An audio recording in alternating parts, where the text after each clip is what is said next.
لكم ማህበር ይስማል አይደል? የነታ ስማሃል አይጆ እሺ ጸሎት ተገይሩ ዶ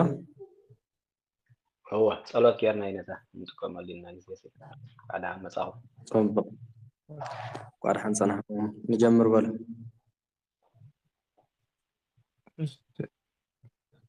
ተለዲ ክንጀምር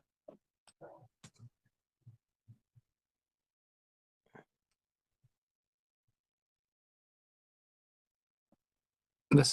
كنجمر ياتا هو ጀምር በስመ አብ ወወልድ ወመንፈስ ቅዱስ አሐዱ አምላክ የስም አነሳስና አወዳደቅ በስመ አብ ወወልድ ወመንፈስ ቅዱስ አሐዱ አምላክ የስም አነሳስና አወዳደቅ በስመ አብ ወወልድ ወመንፈስ ቅዱስ አሐዱ አምላክ የስም አነሳስና አወዳደቅ 3 4 ቀለም ሆኖ በግዕዝ ተነስቶ ድርድሩ ራብዕ ሐምስ ሳብዕ የሆነ ስም ይነሳል። هو ሕጂ የስም አነሳስና አወዳደቅ ዝብሎ ዘሎ ማለት አዋጅ ብዛዕባ ተጣይን ሰያፍን ዝነግር ማለት ከመይ ዝበላ ከመይ ዓይነት ንባቢ ከመይ ዓይነት ንባቢ ሰያፍ ዝኸውን ሰያፍን ተጣይን ብከመይ መንገዲ ክንፈልዮም ንኽእል ንዝብል ማለት እዩ። እዚ ሕጂ ንሪኦ ዘለና መሰረታዊ ነገር እዩ። በቃ በዛ አዋጅ ነዚ መን ሰያፍ መን ተጣይ ክትፈልጡ ትኽእሉ ኢኹም ንባብ ከይተማሃርኩም እኳ ማለት እሺ ሲነገሩም አቤል ረአብ አራም አዜብ እስኪ አሞን የስም አነሳስና አወዳደቅ ኢልካ እስኪ 4 3 ቀለም ሆኖ በግዕዝ ተነስቶ ድርድሩ ራብዕ ሐምስ ሳብዕ የሆነ ስም ይነሳል። ድርድሩ እንታይ እንታይ ዝኾነ ድርድሩ ራብዕ ሐምስ መጀመርታ ራብዕ ቀፂሉ ሐምስ ካልኣይ ሐምስ ዝኾነ ዓይነት ስም ማለት እዩ። መጀመርታ ግዕዝ ቀፂሉ ሐምስ ሳብዕ የሆነ ስም ይነሳል። ወዚአን ኢኹም ትሕዙ ማለት እዩ። አዋጅ ይሪኢኹም ራብዕ ኢልኩም ኣሎ ዝኾነ ዓይነት ስም እስኪ ራብዕ ዝጅምር ስም ካብኡ እንታይ ኢልዎ ዘሎ ሐምስ ሓቀ እወ ካብኡ ሳብዕ ሳብዕ ኢልዎ እወ ሳብዕ እወ የሆነ እሺ ስም መጨረሻው ይነሳል። እሺ ኢሉ መን ኢልዎ ኸው ሲነገሩም አቤል ረአብ አራም ኦኬ አዜብ አሞስ አቤል ደይሉ ሰሎሞን ይላል። እወ አቤል አቤል ኣብ ማእኸል ዘላ ፊደል እንታይ እያ? ሐምስ ራብዕ ሐምስ ሐምስ እንታይ ኢኹም ዚዳ ተዝጠራጠሩ በቡም በልካ ሐምስ ይሓቀ እወ ብራብዕ ጀሚራ ማእኸላ ከዓ ሐምስ ኮይና ካብኡ መጨረሻ ከዓ እንታይ ኮይና ማለት እዩ ሳድስ ኮይና እዛ ንባብ እዚኣ ሰያፍ እያ። ነዛ ዓይነት ዝመስል ኩሉ ሰያፍ ይበሃል ማለት እዩ። ግን ሓንሳብ መልሶ አዋጅ ፅቡቅ ጌርካ የስም አነሳስና አወዳደቅ ኢልካ ትጀምር የስም አነሳስና አወዳደቅ 3 4 ቀለም ሆኖ በግዕዝ ተነስቶ ድርድሩ ራብዕ ሐምስ ሳብዕ የሆነ ስም ይነሳል። በግዕዝ ተነስቶ እንታይ ዳ በራብዕ ተነስቶ እኮ ኸልካ ነርካ ድሕሪ ድርድሩ እያ ዘላ። ኦኬ ስለዚ አቤል እወ ኣነ እስከመይ ገይሩ ኢና አቤል ራብዕ ገይርዎ ኢለ እንዴት ግዕዝ ኢልዎ ዘሎ ንኣ እዩ ሐምስ ኢልዎ ዘሎ ንብየ ሳድስ ኢልዎ ዘሎ ከዓ ንል ማለት እዩ። ዝንባብ እዚ ሕጂ እንታይ እዩ ሰያፍ እዩ ማለት እዩ። ነዚ ዓይነት ዝመስል ስም ኩሉ እንታይ እዩ ማለት እዩ ሰያፍ መጀመርትኡ ፊደል ግዕዝ እንድሕር ኮይኑ ቀፂሉ ሐምስ ተኮይኑ ቀፂሉ ሳድስ ተኮይኑ ሰያፍ ይበሃል። አቤል ምስ በልካ አቤል ምስ በልካ ረአብ ይብል ረአብ ረአብ እሞ የሆነ ሰብ ሳድስ ዴለ ሳብዕ ይጅብል ዘሎ ከምሰል ሳብዕ ኣትብል ዘላ ሐምስ ኣናብበ ጠቕለላይ ከኣልካየን ኣለኻ ሄኖክ ኣበይ ትዕርፍ እንዳፈለጥካ መልሳ ካብ መጀመርታ የስም አነሳስና አወዳደቅ በቃ ደው በለ ኣብዚ ናይ ስም ኣለዓዕላን ኣወዳድቃን ይብለና ኣሎ። ሶስት አራት ቀለም ሆኖ ሰለስተ አርባዕተ ቀለም ኮይኑ ይብለካ ኣሎ በግዕዝ ተነስቶ በግዕዝ ተነስቶ ጽቡቕ በግዕዝ ተበጊሱ ማለት መጀመርታው ፊደል ግዕዝ ተደኣ ኮይኑ ድርድሩ ራብዕ እወ ቀፂሉ ዘሎ ፊደል ከዓ ራብዕ ጽቡቕ ሃምስ ጽቡቕ ኣብቲ ማእከል ዘሎ ፊደል ማለት እዩ ሳብዕ ጽቡቕ ኣብ ማእከል ዘሎ ፊደል ሳብዕ የሆነ ስም ይነሳል በቃ ኣብዚኣ ሕጂ እንታይ ኢኹም ክትሕዙ ዘለኩም እቲ መጀመርታ ዘሎ ፊደል ግዕዝ እዩ በቃ ግዕዝ እንድሕር ደኣ ኮይኑ ማለት እዩ ካብኡ ቀፂሉ ድርድሩ ከዓ ግዕዝ ራብዕ ሃምስ ሳብዕ እንድሕር ደኣ ኮይኑ እቶም ማእከሉ ዘሎ እንታይ ይኸውን እዩ ዝብለና ዘሎ ይለዓል ንኣብነት ኣብየል ኢልና ኣሎ ሓቀ መጀመርትኡ ግዕዝ እዩ ኣብ ማእከል ዘሎ ከመን ሃምስ ስለዚ ተጠቕሊሎም ኩሎም እዞም ግዕዝ ሳብዕ ሃምስ ዝብለኩም ዘሎ ብሓንሳብ ዝመፁ ይመስለኩም በበይኖም ማለት እዩ ኣብ ማእከል ኮይኖም ክመፁ ከለዉ እዩ ነቲ ስም ሰያፍ ዝገብርዎ ተረዳያትኩም ዲ ኣዋጁ ብዛዕባ ተጣይን ሰያፍን ስለ ዝኾነ መወዳእቶ ናይ ግድን ሳድስ ክኸውን ክኽእል ኣለዎ ኣብቲ ማእከል ዘለዎ ፊደላት ግን ብዘየገድስ ማለት እዩ ኦኬ ምፅርተ መጀመሪ ግዕዝ መወዳእትኡ ከዓ ሳድስ ይኸውን ኣሎ ማለት እዩ እወ ሳድስ ኣብቲ ማእከል ከዓ እዞም ሕጂ ክጥቀሱ ዝፀንሑ ፊደላት ኮይኖም ነቲ ስም እንታይ ይገብርዎ ማለት እዩ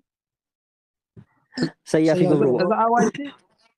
ንመወዳእታ ሳይውክልን እዩ እዚ ኣዋጅ እዚ ኣብታ ማእከል ዘሎ እየን ዘራብዕ ሃምስ ሳብዕ በቃ ኣብ ማእከል ዘሎ እምበር መወዳእታ ዳ ኩሉ ሳድስ እዩ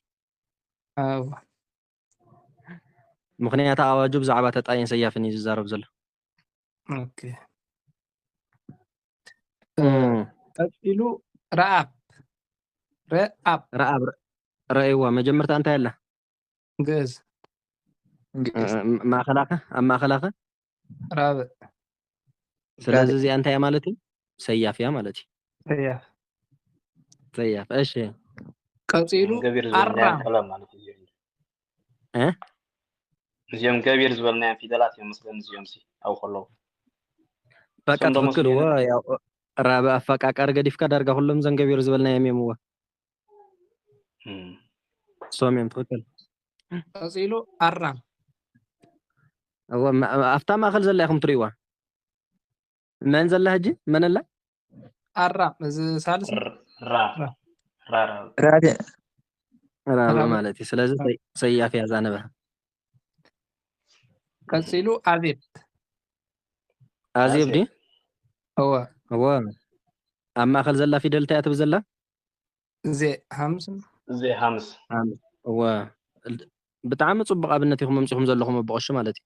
ብሓፈሻ ብካልእ ኣዘራርባ እውን እንታይ ክንብሎ ንኽእል ኢና እቶም ገቢር ኣናቅፅስ ኣብ ማእከል ኮይኖም ንስም ከልዕሉ ይኽእሉ እዮም ሰያፍ ክገብርዎ ክእሉ እዮም እውን ኢልኩም ክትሕዝዋ ትኽእሉ ኢኹም ፅቡቕቲ ኣብነት እያ ዓሞስ ሳብዕ ማለት እዚኣ ከዓ እዎ ትክክል ሰሎሞን እወ እዚኣ ከዓ ሰለ ያው እቲ መጀመርታ ዘሎ ክልተ ግዕዝ ኮይኑ ኣሎ ግን ኣየንቲ እያ ትረአ እዚኣ እታ ሎ ትብል ዘላ ሳብዕ እያ ትረአ ማለት እዩ እታ ሞ ትብል ዘላ ሳብዕ ፊደል እያ ትረአ ሪኢኹም መጀመርታ ክልተ ግዕዝ ዘለዋ ቀፂለን ከዓ ክልተ እንታይ ኣለዋ ሎ እያ ዘላ ሰሎሞን ዲ ትክክል መጀመርታ ግዕዝ ዘላ ቀፂለን ዘለዋ ፊደል ከዓ ሎና ሞ ሳብዕ ኣለዋ ማለት እዩ ስለዚ ንክልቲአን ክትርእይዎን ትኽእሉ ኢኹም እዚአን ከዓ ይላል እሺ የነት ኣብዚያ ጅና ነተብዛ ሰሎሞን ዝበለታ ሲግ እታ ሎና ሞ ሳብዕ እንዲ ኮይኑ ዘሎ ክልቲአን ጀንሎ ተሪን እያ ታብ ጥቃ ዘላ ካልእ ትኸውን ነይራ እታ ኣብ ጥቃ ዘላ እንታይ ትትኸውን ብዘይካ ሳብዕ ካብዘን ታሎ ለሓን ጠቂስዎ ስለ ዘሎ ካብቶም ሃምስ ሳብዕ ጠቂስዎ ስለ ዘሎ ኮይና ኣላ ካልእ ቃል ምስኣት ለጊባ ትኸውን ነይራ ካብቶም ዘይጠቀሱ እስክሞ እንታይ ዓይነት ፊደል እኮ እዩ ዝኾነ ፊደል እስክእትዋ እዚኣ ነይራ ትትኸውን በል ንኣብነት ራብዕ ሃምስ ሳብዕ ኢሎም ዘሎ ብካእብ ወይ ከዓ ብካእብ ማለት እዩ ብካእብ ወይ ከዓ ብሳድስ ሶሙን እንተትኸውን ማለት እዩ ሶሙን እንተትኸውን ዲ ሰሎሙን እንተትኸውን ዲ እዋ ያው ክነግረና እዩ እዚ ብዛዕባ ቀፂሉ እውን ከምፆም ይኸውን እንዲ ብሓፈሻ ካብ ክኸውን እንከሎ ከመይ ከም ዝብል ሕጂ ብዛዕባ እቶም ገቢር ኣናቅፅ ኣብ ማእኸል ኮይኖም ከመይ ከም ዝገብርዎ ንባብ ምሕዙ ካብኡ ቀፂሉ ተዘይነጊርና ያው ከን ሃተታ ክንገብረሉ ኢና ኦኬ ካልኦት ከዓ ማለት እዩ ንኣብነት ብዛ ጠቂስዋን ዘሎ ማለት እዩ ኣዳም ሕጂ ከምዚኦም ዝበሉ ከለዉ ድዮም ብዙሓት ድዮም ወይስ ብዛዕባ ኣዳም ዋላስኩም እዮም ሓቂ ኣዋጅ ሒዙ ዘሎ ማለት እዩ ኣዳም ዳእዎ ብኣዋጅ ትስክሩ ተኾንኩም ሰያፍ ኢለኩም ሓቀይ ነይረ ሓደ መዓልቲ ኣዳም ብኣዋጅ ሰያፍ ይከ ኣብታ ቪድዮ ላ ይርከብና ኣነሕና ይርከብናላ ግን ከምኡ ኢላ ሰሚዐ እያ ነይረ ነው ኣብታ ናይ ቅድሚ ሕጂ ኢልኩም ኣልነበርኩም መሊእኩም ኣለዉ ብኣዋጅ መሰረት ኢለኩም ኣዳም ሰያፍ እዩ እንትኾነ ግን ኣቦታትና ብተጣይ ስለ ዘፅንሕዎ ያው ናይ ኣቦታትና ኣቋም ንዘይምጥሓስ ኢልና ያው ንሕና እውን ተጣይ ንገብሮ ኣለና ኢልና ነርና ሰያፍ ዝገብርዎ ኣለዉ እዮም ስለዚ ትክክል እቶም ሰያፍ ዝገብርዎ እዮም ትክክለኛታት ንባብ ዘንብብዎ ማለት እዩ ንሕና ግን ናይ ኣቦታትና ሓድሪ ንምትግባር ኢልና ኢና ያው ካብ ኣዋጅ ወፃኢ ብተጣይ ነንብቦ ዘለና ንኣዳም ኣዳም ኣጋግ ኣራም ወላ ሓንቲ ተፈላለየ የብሉ ምክንያቱ ይብለኩም ኣሎ ብግእዝ ተበጊሱ ማእኸሉ ራብዕ እንድሕር ደኣ ኮይኑ መጨረሽኡ ሳድስተ ኮይኑ እዚ ኣዋጅ እዚኣ እንታይ እያ ሰያፍ እያ ምንም ድርድር የብላ ኣራምን ኣዳምን ሓደ እዮም ያው ግን ዝፀንሐ ብኡ ስለ ዝኾነ ብተጣይ ሒዝናዮ ንኸይድ ኣለና ክሳብ ሕጂ ማለት ኢና ኣዳም ኤልሳቤጥ ንባዕላ እኮ ኣብ ኣዋጅ ተጣይ እኮ ኣብ ንባብ ክንብለላ ከለና ግን እንታይ ኢና ንገብር ኤልሳቤጥ ኢና ንብላ ብሰያፍ ኤልዛቤል ከም ዝበለ ያው ተጣይ ምግባር እውን ይከኣል እዩ እቲ ትክክለኛ ኣዋጅ ተጣይ ናይ ኣዳም ትክክለኛ ኣዋጅ ተጣይ ማርያም ከእንታ ማርያም ንባዕሉ ሰያፍ እዩ ያ ዘለ ማእኸላ ማርያም ይኽብል ነይርዎ ግን ተጣይና ብኸመይ ተጣይና ንብላ በቃ ኣቦታትና ብኡ ስለ ዘፅንሕዎ ናይ ኣቦታትና ሓድርን ምትግባር ኢልና እምበር ያው ኣዋጁ ሰያፍ እዩ ሚካኤል ከእንታ ክንሪኦ ኢና ኩሎም መስማት እናሕራ በፂሕናዮም ያው እንትን ከብል እዩ ብሓፈሻ እቶም ዝተለምዱ ነገራት ምሽ ኣለዉ እሳቶም ንምርኣይ ዝኣክል እምበር ኣዋጅ ዝብሎን ኣብ ባይታ ዘሎን በበይኑ እዩ ንምባል ትረዲኹምኒ ብኣዋጅ መሰረት ይርአ እንድሕር ተባሂሉ ዝኾነ ሰብ ዝኾነ ዓይነት ካልእ ንባብ ንማርያም ዝመስል እንድሕር መፅኡ ንባቡ ሰያፍ ኢኹም ትገብርዎ በቃ ማርያም ግን ኣቦታትና ስለ ዘይልዓልዋ ኢና ዘይነልዕላ ዘለና ንኣዳም እውን ከምኡ ንኤልሳቤጥ ኣቦታትና ስለ ዘልዓልዋ ኢና ነልዕላ ዘለና እምበር ንባባ ተጣያ ከምኡ ዝኣመስሉ ኣለዉ ኣብዛ ኣዋጅ እዚ ነገርና ግን ማለት እቲ ካልእ ገዲፍና ናይዛ ሕጂ ንኣብነት ኣዳም ተልና ደቀ ምዛ ኣዋጅ እንዳ ትኸይድ ከም ኣዳም ዝመሰሉ ብዘይካ ብዙሓት ኣሎ ማለት እዩ በቃ ዎ ብጣዕሚ ኣራም ንባዕሉ እኮ ንኣዳም እዩ ዝመስል እኮ ኣጋግ ንባዕሉ ንሶም ና ነልዕሎም እንዲና እምበር ዘይነልዕሎም እምበር ኣዋጅ እንከለዎም ዘይነልዕሎም ከም በዓል ኣዳም እሞ ብኣዋጆም ኢና እኮ ንኸዶም ዘለና ንኣዳም ኢና ብዘይ ኣዋጅ ንኸዶ ዘለና እምበር በዓል ኣዳም እኮ ኣዋጅ እኮ ይጠሓሱን ግን ነትሕቶም ኣለና ሓቀይ መን ኣትሒትዎም ኣዳም ንብላ እንታይ ኣዳም ኢልና ኣዳም ንኹነና ከማ ኣዳም ኣዋጅ ዘይሕልውስ ብዙሓት ደለዉ እኮ ይዝብል ዘለኩ እዎም መስ የለው እንዳርጋ ኩሎምስ ይለዓል እዮም ኢና ንብል ዘለና ኣዳም ጥራይ ዘይለዓል ማርያም ኣዳም የጋጥሞ ኣየና ኢና ተጣይ ንገብሮም ዘለና ሕጂ እዝራ ናይ ተታሕቶይ ተረዳኹም ፀኒሖም ተታሕቶይ ስከ ይመስል ሁኔታ ንኣብነት በዛ ኣዋጅ ዝኸይድና ዘለና ማለት እዩ ብግእዝ ተበጊሱ ወይ ከዓ ራብዕ ሃምሳብ እንተኮይኑ ነፍቲ ማእኸሉ ይለዓሉ ኢሉ ሓቀይ ኩሎም ካልዕ ኢልናዮም ኣዳም ግን በዞም ጠቂሶም ዘሎ ሒዙ እንከሎ ኣይተለዓለን ስለዚ ዘይለዓሉ ሕጎት ሒዞም ከሎ ከም በዓል ኣዳም ዝበለሲ ኣዳም ሽትሒቱ ኣሎ ከም ኣዳም ዝበሉስ ኣለው ድዮም እየ ዝብል ዘሎ ከዓኒ እሞ የለውን እየ እኮ ዝብል ዘለኹ ኣነ ዋላ ሰምዐኒ እንተሃሊኻ እምበር ኣዳም ጥራይ የለውን ኣዳም ጥራይ ንኣብነት በዓል ኣራም ንኣብነት ዝኣመሰሉ ንኣዳም ዝመስሉ ንባባት ኣለው እዮም እቲ ንባቦም ግን እንታይ ከም ኣዋጆም እዮም ዝኸዱ ማለት እዩ ሰያፍ ኮይኖም እዮም ዝኸዱ እሺ አይነት አብዘይካ ዛዋጃስ በዘይካ ንአዳም ይትወክልና ማለት እሺ በቃ ንኣዳም ትወክል ንወክላ ንጣሓሳት ኢልና እኮ ንጥሕሳ ንኽእል ኢና ሰያፍ እያ እኮ ኣዳም ዝፀንሐት ስለ ዝኾነት ኣዳም ግን ኣይተቐየረትን እቶም ካልኦት ግን ካብ ኣዋጆም ከይጠሓሱ በቃ ብኣዋጆም መሰረት እዮም ዝኸዱ ማለት እዩ ዝኾነ ምስጢር ይህልዎ ሓፈሻት ቦታት ብከምታይ እንከም ገይሮሞ ምናልባት ቀስ ኢልና ንሪኦ ይኸውን ንሕጂ ግን ንኣዳም ብተጠይሓ ዝዋ ኣዋጃ ከንታይ እንድሕር ተባሂልኩም ኣዋጃ ሰያፍ እያ ነይራ እሞ እንታይ ደኣ ያው ኣቦታትና ከምኣ ኢሎም ስለ ዝምሃርና ብኣ ሒዝና እየ ካልእ መልሲ የብለን እሺ አይነት እሺ ቀፂሉ ነታ በግልጽ ተነስቶ እንተ ጥዒማ ምናልባት ትኽጥዕመና ኣብቲ ቅኔ ክነምፅእ ኮልና ብክሳይን ተምፀና ያኸ ነቲ ኣዳም ብሰያም ተምፀና ያኸ ኣነ ይቕበለኩም እየ ሽግር የብሉን ያው ኣዋጅ እውን ትክክለኛ እሱ ስለ ዝኾነ ኣዳም ኢልኩም ተምፃኹሞ ፅቡቅ ኢኹም ትገብሩ ዘለኹም በቃ ናይ ባዕልኹም በቃ ትክክለኛ ኣዋጅ ኢኹም ትዛረቡ ዘለኹም እቲ ተጣይ ዝብል እዩ በቃ ብዙሕ ተቐባልነት እንዲያውም ዘይብሉ ቦታትና ዘስምዐና ቦታትና ዘስምዐና ኢና ንብዙሕ ሓደ ነገር ትክክል እንዲ ቦታትካ ምኽባር ኣከራኻሪ ዘይኮነ ነገር ግን ክንከራኸረ ይክእልን ኣዳም ሲ ብኸመይ መልክዕ ዳእኹም ትብለኒ ኣለኻ ድርድሩ ማለት ግእዝ ቀፂሉ ራብዕ መጨረሻኡ ከዓ ሳድስተ ኮይኑ እኮ ይለዓል እዩ እንተኢልኩም ንብቆ እሺ ወላ ሓንቲ መልሲ የብለይን ትክክል እየ ዝብል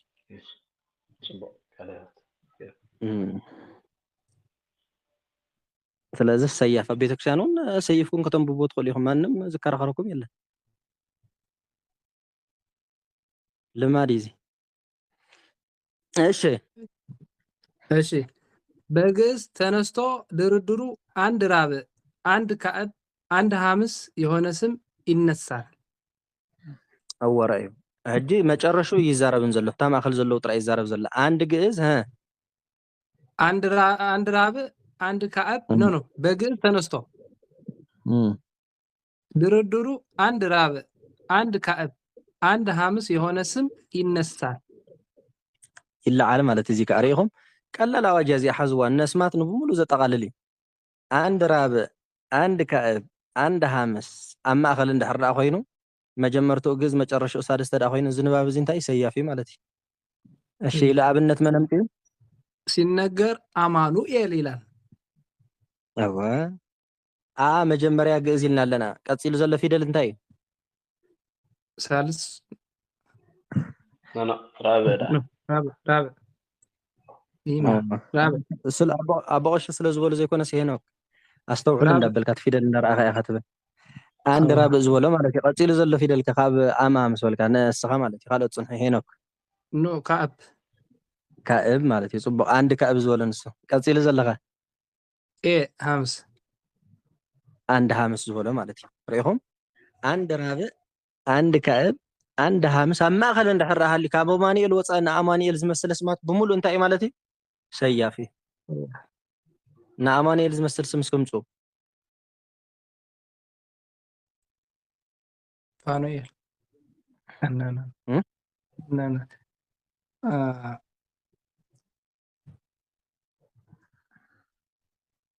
ኢየሩሳሌም ነው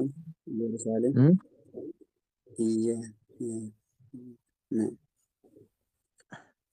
ኣይ ኣብ ማእኸሉ እኮ ኣብ ማእኸሉ እንታይ ዘለዎ መስለኩም አንድ ራብዕ አንድ ካዕብ አንድ ሐምስ ዘለዎ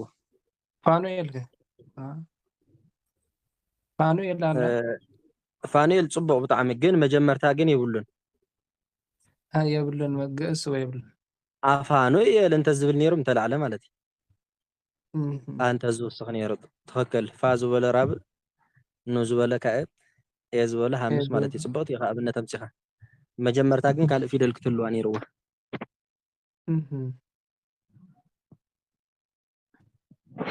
ስለዚ ብሓፈሻ እንታይ ተድልየኩም ብዝኾነ ኣጋጣሚ ስም እንድሕር መፂኩም እዚኣ ሰያፍ ድያ ተጣይ ድያ እንድሕር ተባሂልኩም ኣብቲ ማእኸል ዘሎ ራብዕ ካዕብ ሐምስ ዘለዎ ፊደል እንድሕር ኮይና ኣይ እዚኣ ዳ ሰያፍ እያ ንምባል ኣይትፅገሙን ማለት እዩ እዚአን ካብ ዳዊት ምምሃር ዶ ገለመለታት ምምሃር ዶ ብዙሕ ንባባት ካብ ምድካም እዘን ኣዋጅ እዚአን እንድሕር ተታሒዘን ብዙሕ ድኻም የቃልላ እየን ኣቕሊልኩም ኣይትረኣይዎን እሺ እሺ በግዕዝ በራብዕ ተነስቶ የመድረሻው ኋላ ሳብዕ የሆነ ስም ይነሳል። ናይ ድሕሪ መወዳእታ ዘሎ ፊደል ሳብዕ ዝኾነ ፊደል ማለት እዩ። በማን ተነስቶ? በግዕዝ በራብዕ ተነስቶ በግዕዝም በራብዕን የመድረሻው ኋላ ተላዒሉ ሳብዕ የሆነ ስም ይነሳል። እሺ ኢሉ አብነት ሲነገር ሰባልዮስ ይላል። ሰባልዮስ፣ ባስልዮስ፣ ሰንድሮስ ይላል። የመድረሻው ኋላ ሳብዕ የሆነ ስም ይነሳል። በቃ እዚኣ ከዓ እንታይ ኢኹም ትሪኡ መስለኩም? ድሕርቲ መወዳእታ ዘሎ ፊደል ድሕርቲ ሳድስ ማለት እዩ። ብካልእ ዘራርባ ቅድሚት ሳድስ ዘሎ ፊደል ቅድሚት ድሕሪት ዝበሃል ከከም ኣገላልፃ ክንዴ ማለት ሳድስ ምሸሎ ብድሕርቲ ሳድስ ማርያም ኣላ ናይም ድሕሪ ማርያም ዘላ መንያ እያ ቅድሚ ማርያም እውን ክንብላ ንኽእል ኢና ማለት እዩ። ስለዚ ናይቲ መወዳእታ ፊደል ብድሕሪኡ ዘሎ ፊደል ሳብዕ እንድሕር ደኣ ኮይኑ እዚ ንባብ እዚ እንታይ ማለት እዩ? ሰያፍ እዩ። ኣጀማምርኡ ከም ዝተለምደ ወይ ብግዕዝን ሕጂ እንታይ ወሲኹ ዘሎ ብግዕዝ ዘላ እንድያ ቀፂላ ዘላ ሓንቲ ድርድር ግን እንታይ ወሲዱ ራብዕ ወሲኹሎ ማለት እዩ። በግዕዝና በራብዕ ተነስቶ የመጨረሻው የመድረሻው ኋላ ያለ ፊደል ሳብዕ ከሆነ ሰያፍ ትክክል። እዚ ከዓ ሰባልዮስ ኢሉ ምፅልኩም ኣሎ። ሰባልዮስ እንዲያ መወዳእታ ቅድሚ ስመነላ ዮላ እዮ። እዎ ባስልዮስ፣ ሰንድሮስ፣ ባስልዮስ ስላ መወዳእታ ቅድሚ ስ ከዓ መነላ ዮ ትብል ሳብዕ ፊደል ኣላ። ሰንድሮስ ሰንድሮስ ሰንዲያ መወዳእታ ቅድሚ ስ ሮ ትብል ሳብዕ ፊደል ኣላ። ስለዚ ቅድሚ ሳድስ ሳብዕ ፊደል እንድሕር ደኣ ሃልዩ እቲ ንባብ ሰያፍ ይኸውን ኣሎ ማለት እዩ። የነታ ኣብታ ቀዳሚት ኣዋጅ 3 ቀለም የሆነ 4 ቀለም የሆነ ትብል ነይራ። ኣብዚኣ ግን እቲ ቁፅሪ ሃበትን ዘላ ግን ዝኾነ ይኹን ድዩ እታ ኣዋጃ? እወ እታ ኣብ ኣጀማምራ ጥራይ ኢኻ ተብል እምበር ኣብኡ ዝኾነ ይኹን ፀገም ዘለዎ ይኮነን። እታ ናይ መጨረሻ ጥራይ ኢኻ ትርኢ። እታ ናይ መጨረሻ ዘላ ፊደል እታ ናይ መጨረሻ ዘላ ፊደል ክብለካ ከለኹ እታ ሳድስ ዘይኮነትስ ቅድሚ እታ ሳድስ ዘላ ማለት ወይ ከዓ ድሕሪ እታ ሳድስ ዘላ ፊደል ኢኻ ትርኢ። እዚኣ ሳብዕ ክትከውን ኣለዋ ንሳ።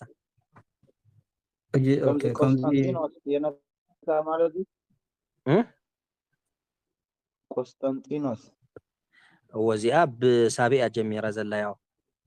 ብሳብዕ ኣዋጃ ክንሪኣ እንዲና ሕጂ ግን ብመን እንተጀሚሩ ዲልና ዘሎ እታ መጀመሪታን እታ ቅድሚታ መወዳእታ ዘላ ፊደልን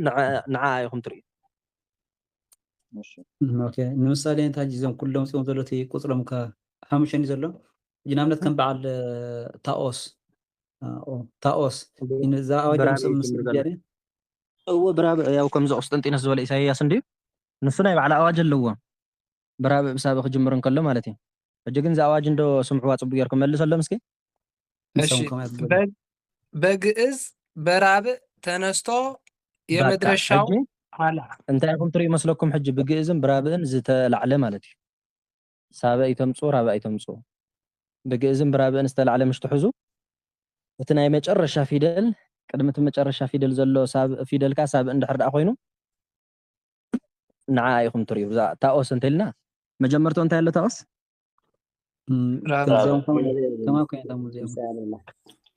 ራብያ ዘላ ሓቀ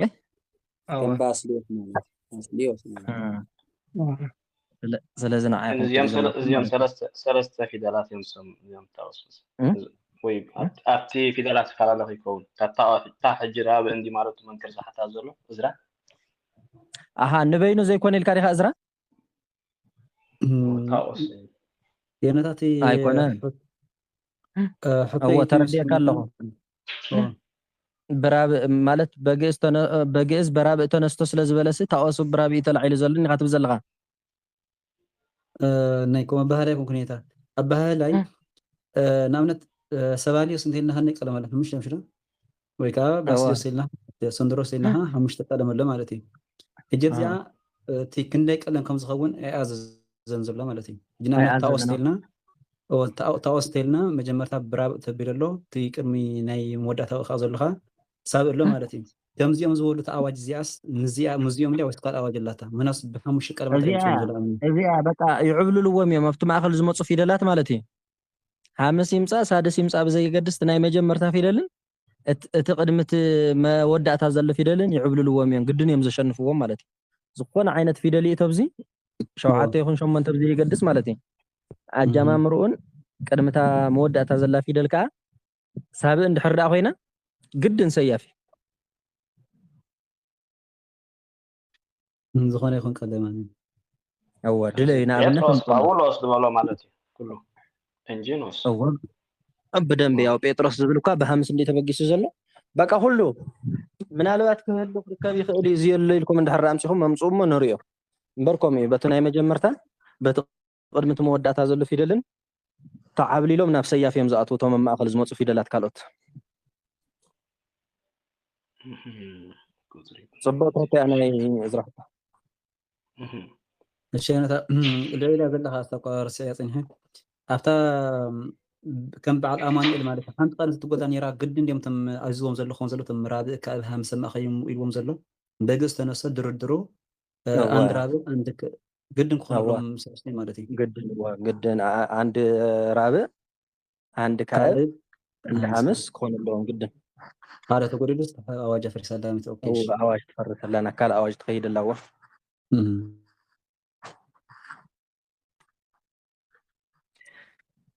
እሺ በግዕዝ በራብዕ ተነስቶ የመድረሻው አጠገብ ሳልስ ሳብዕ የሆነ ስም አይነሳም በንጻራ ማለት ይሪኹም ሳብዕ ዝኾነ ይላዓል ምሽ ነይሩ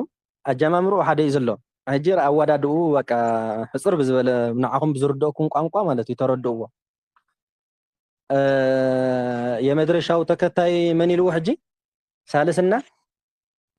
ሳልስና ሳብዕ የሆነ ስም አይነሳም ንኣብነት መነመን ይህቶም ይለዓል ኢልና ዝረኣናዮም ሕጂ ክልተ መነመን እዮም ነይሮም መስማቶም ብሳብዕ እዚኦም ሰባልዮስ ባሲልዮስ ስንድሮስ ሰባልዮስ ዝበለ ሰባልሊስ እንተ ዝብል ነይሩ ተጣዒሙ ኮነ እታ ናይ መጨረሻ ዘላ መወዳእታ ፊደል ማለት እዩ ሳልስን ምን እንተኮይና ሳብዕን በቃ ካለ ዘረርባ የለም በቃ ኣፍታ ናይ ሳብዕ ዝነበረት ቦታ ወይ ሳልስ ወይ ሳብዕ እንድሕር ተተኪኡ ማለት እዩ ትንባብና ምንታይ ይኸውን ኣሎ ናብ ተጣይ ዝመፅእ ዘሎ ንባቡ ቀሊል እዩ መጀመርቱ ብግዕዝ ብራብዕ ይጅምር ኢልኩም ናይቲ መጨረሻ ዘሎ ፊደል ከዓ ናይቲ መወዳእታ ዘሎ ፊደል ቅድሚኡ ዘሎ ፊደል ማለት እዩ ሳብዕ እንድሕር ዳኣ ኮይኑ ሰያፍ 4 ነጥቢ ትገብሩላ እዚኣ ኣፍቲ ሳብዕ ዝነበረ ፊደል ወይ ሳልስ ወይ ሳብዕ እንድሕር ዳኣ ተተኪኡ ግን እቲ ንባብ እንታይ ይኸውን ኣሎ ተጣይ ይኸውን እሺ ሲነገርም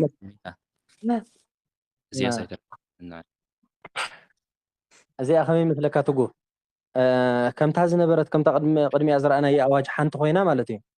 ሕጂ ናይቲ መጨረሻ ዘሎ ፊደል ሳብዕ እንድሕር ዳኣ ኮይኑ ቅድሚ ማለት ሰባልዮ ሲልና ቅድሚስ ዮ ዝብል ፊደል ስለ ዘሎ እቲ ንባብ ሰያፍ ኢልና ነርና ሓቀይ እንድሕር ዳኣ ሳልስ ኮይኑ ትዮ ዝነበረ ናብ ሳልስ እንድሕር ዳኣ ተቐይሩ ትዮ ዝነበረ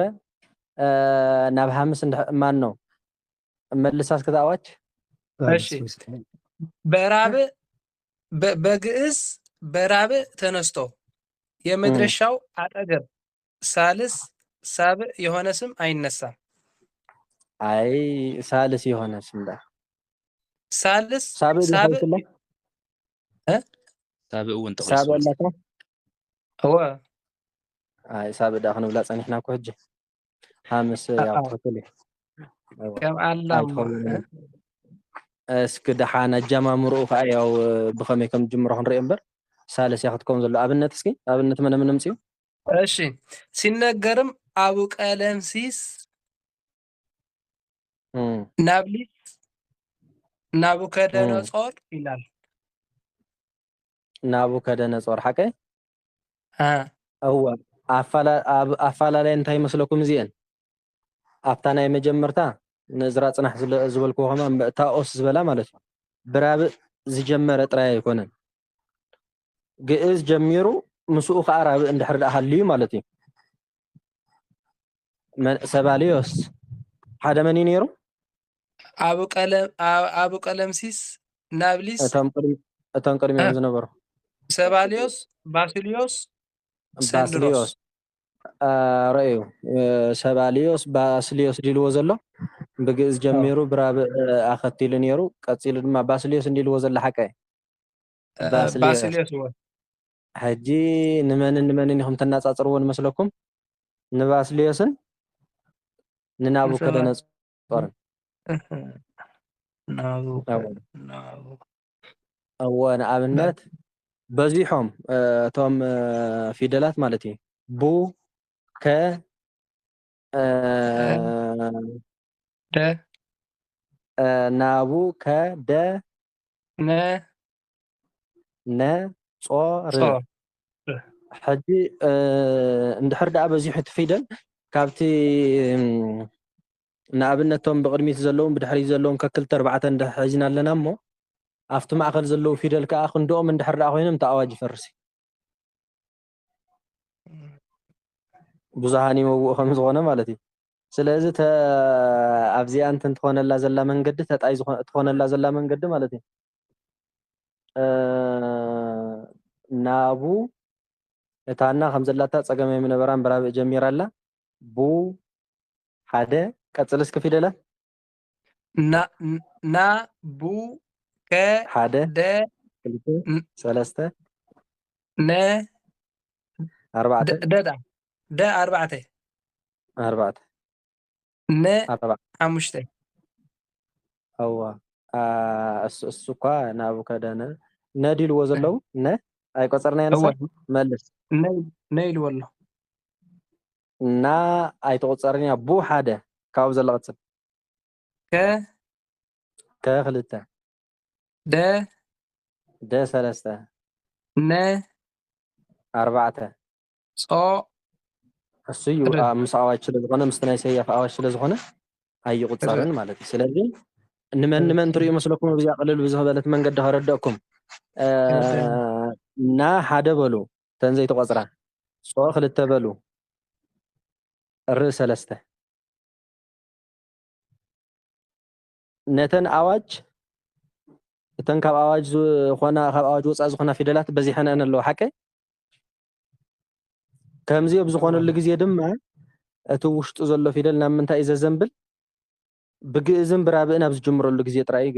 እዚ ኣዋጅ ማለት እዩ ብግእዝን ብራብዕን ኣብ ዝጅምረሉ ግዜ ጥራይ እዚ ኣዋጅ እዚ ፈራሲ ይኸውን ማለት እዩ ፈራሲ ይኸውን ክብለኩም ከለኹስ ናብ ተጣይ ይኸይድ እቲ ፊደል ክንድኡ ነይሩ ተዝኸውን 3 ብ3 ነይሩ ተዝኸውን ግን ያው እቲ ኣዋጅ መሸነፈ ነይሩ ስለዚህ አዋጅ መልሳት ከሐንሳ እሺ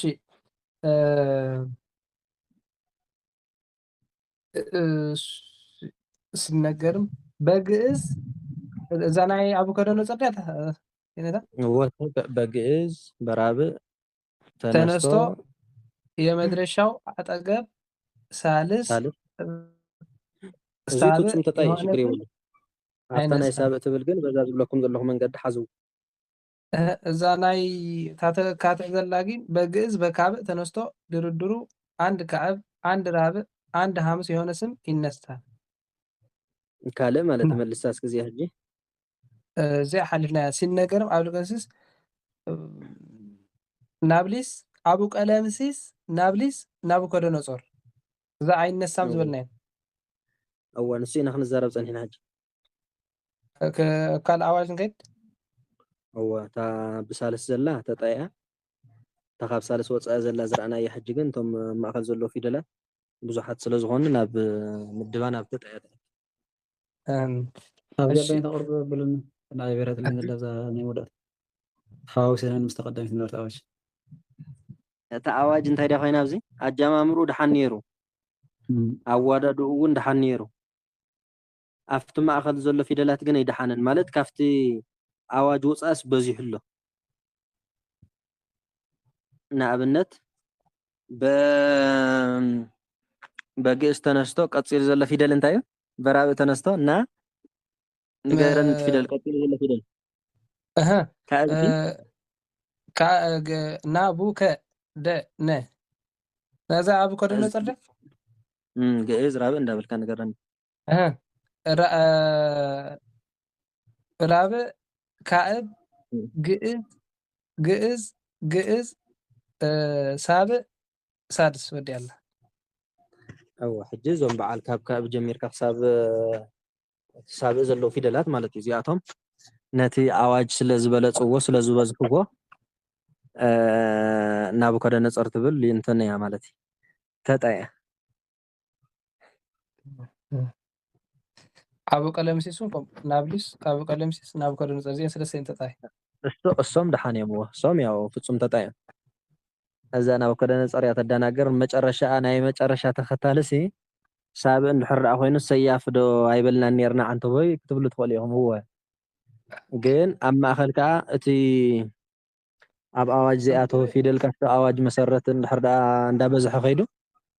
ምድቡ ናብ ተጣይ ዝኣቱ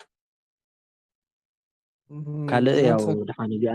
ንእሽተይ ገይር ተብልያ እዚኣ ግን እንደጋገምኩም ስምዑ ዋዛ ዘለኩም ዘሎ እሺ ሳልስ ስለዘይብላ ዲ ካእብ ስለ ዘሎ ከዝብል ግእዝ ስለ ዘለዎ ማእኸል ካፍቲ ኣዋጅ ወፃኢ ደ ዝብል ግእዝ ስለ ዘለዎ ነዝብል ግእዝ ስለ ዘለዎ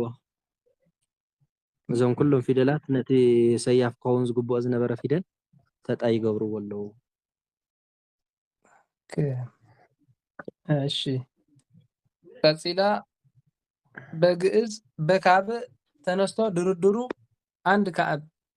አንድ ራብዕ አንድ ሐሙስ የሆነ ስም ይነሳል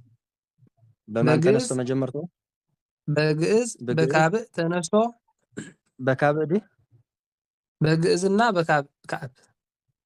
ካእብ በልዎ በግእዝ በካእብ ተነስቶ ድርድሩ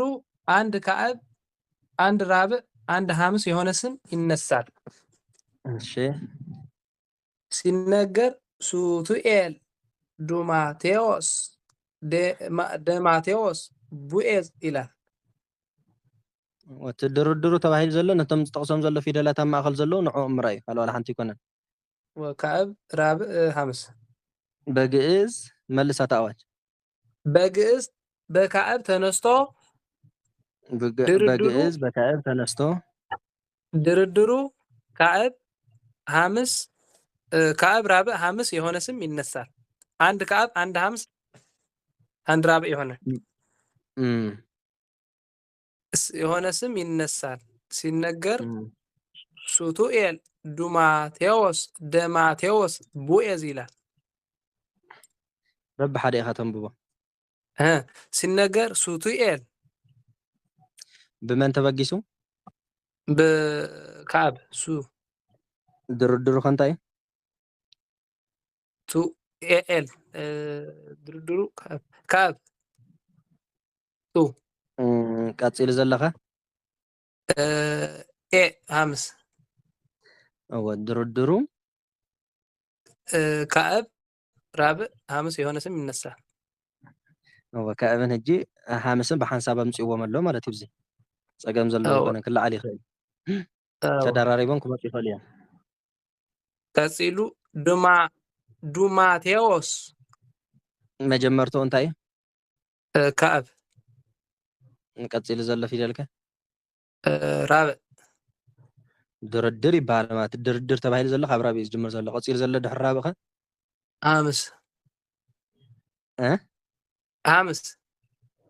ሐሙስ ስለዚ ድርድሩ ራብዕ ሐሙስ ዝኾነ ፊደል ከዓ ሰያፍ ማለት እዩ ትኽክል እየ ቀፂሉ ደማቴዎስ መጀመርትኡ ዘሎ ፊደል እንታይ እዩ ግእዝ ብዛዕባ ኣጀማምራ ፀገም ዘለዎ ይኮነ በግእዝ በካዕብ ተነስቶ ኢልና ዘለሓካ እቲ ድርድር ኢና ንሪኦ ማለት እዩ ቀፂሉ ዘሎ ድርድር ከመን እዩ ራብዕ ቀፂሉ ዘለኻ ሐሙስ ቀፂሉ ዘለኻ ወስ ሳብዕ ሳድስ ሕጂ በግእዝ በካዕብ ተነስቶ ኢሉ መልሳስ ሓንሳብ ተኣዋጅ እሺ በግእዝ በካብዕ ተነስቶ ድርድሩ በካብዕ አይተበል በካዕብ በግእዝ በካዕብ ተነስቶ ድርድሩ አንድ ከአብ አንድ ራብዕ አንድ ሐሙስ የሆነ ስም ይነሳል። ሕጅር እዩ አንድ ግዕዝ አንድ ከአብ አንድ ኖ አንድ ከአብ አንድ ራብዕ አንድ ሐሙስ የሆነ ስም ይነሳል። ዝብል ዘሎ ሕጂ ሳብእ ድርድር ኣይነበረን ሓቀ ዋላ ይሃሉ ግን ብመን ይዕብለለ ቶም ድርድር ስለ ዝበዝሑ ዘለው በቶም ብዙሓት ዓብሊል ይኸይድ ኣሎ ማለት እዩ። ምስታ ናቡከደነፆር ዝበልናየን ነፃፅርዎ እቶም ድርድር በዚሖም እንድሕር ተረኺቦም እቶም ካብ ድርድር ወፃኢ ማእኸል ዝኣተዉ ፊደላት በቶም ድርድር ተባሂሎም ዝንገሩ ዘለዉ ፊደላት ተዓብሊሎም ናብቲ ኣዋጅ እዮም ዝኣትዉ። ስለዚ ሰያፍ እዚ ቡኤስ ይላል። እዚ ፍጹም ኣዋጅ እዩ። ከአብ ሐሙስ ድርድሩ ምን ኣሎ ንቡኤስ ሐሙስ ማለት እዩ። ስለዚ በድርድሩ ከአብ ራብዕ ሐሙስ የሆነ ስም ይነሳል ስለ ዝበለና ይለዓል ማለት እዩ። የነታ ኣብዚያ ግን እዚ ሕጂ ኣዋጅ ገጻጸን ሕናን ተቐድማ ዝነበረት በግእዝ ተነስቶ ድርድሩ በራብዕ በካእብ በሐሙስ እያ ዝነበረትን ኣባ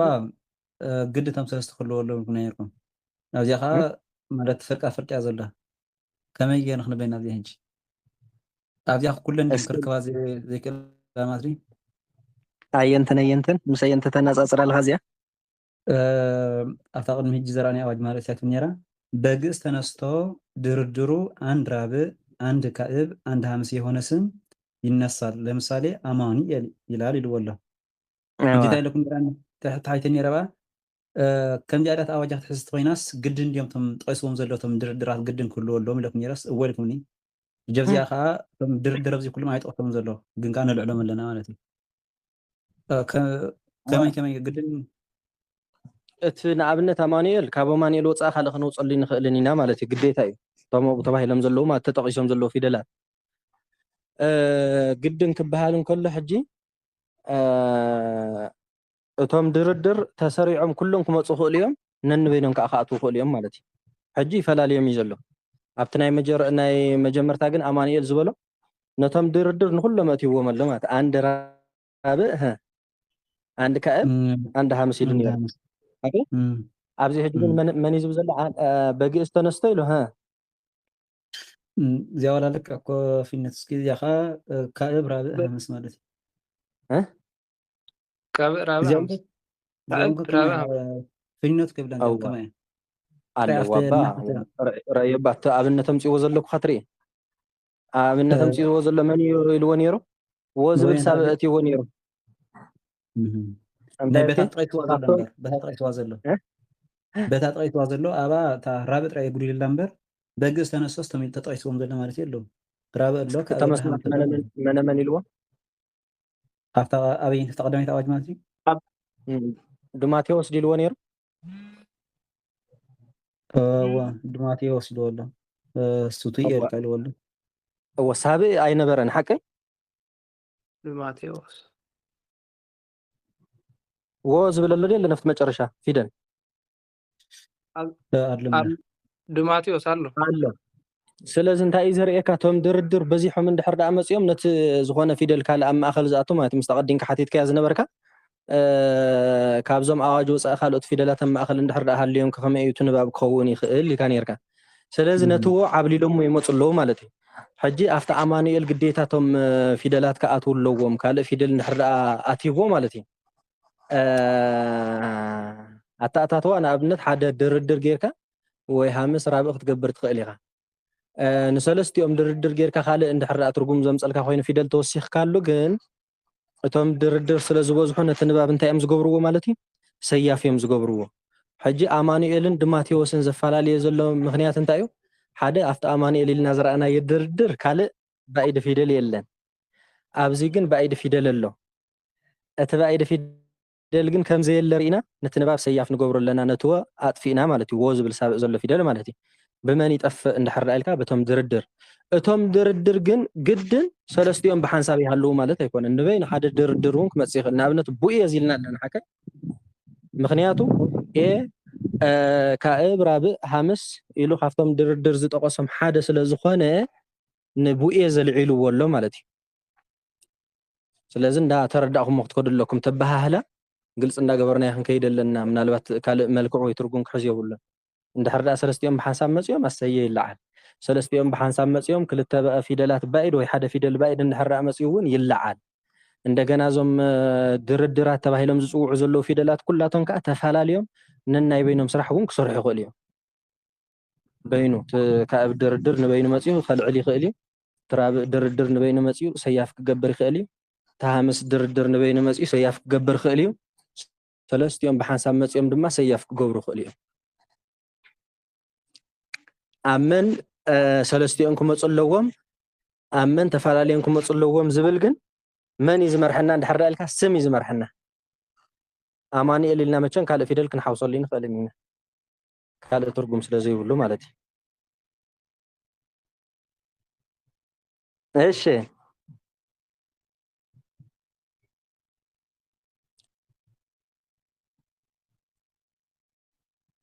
ቀጽል ሄኖክ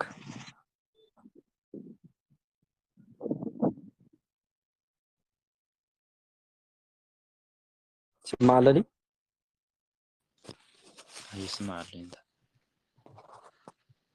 بقول قصة لا يتأمن على بحث بلا تحيفه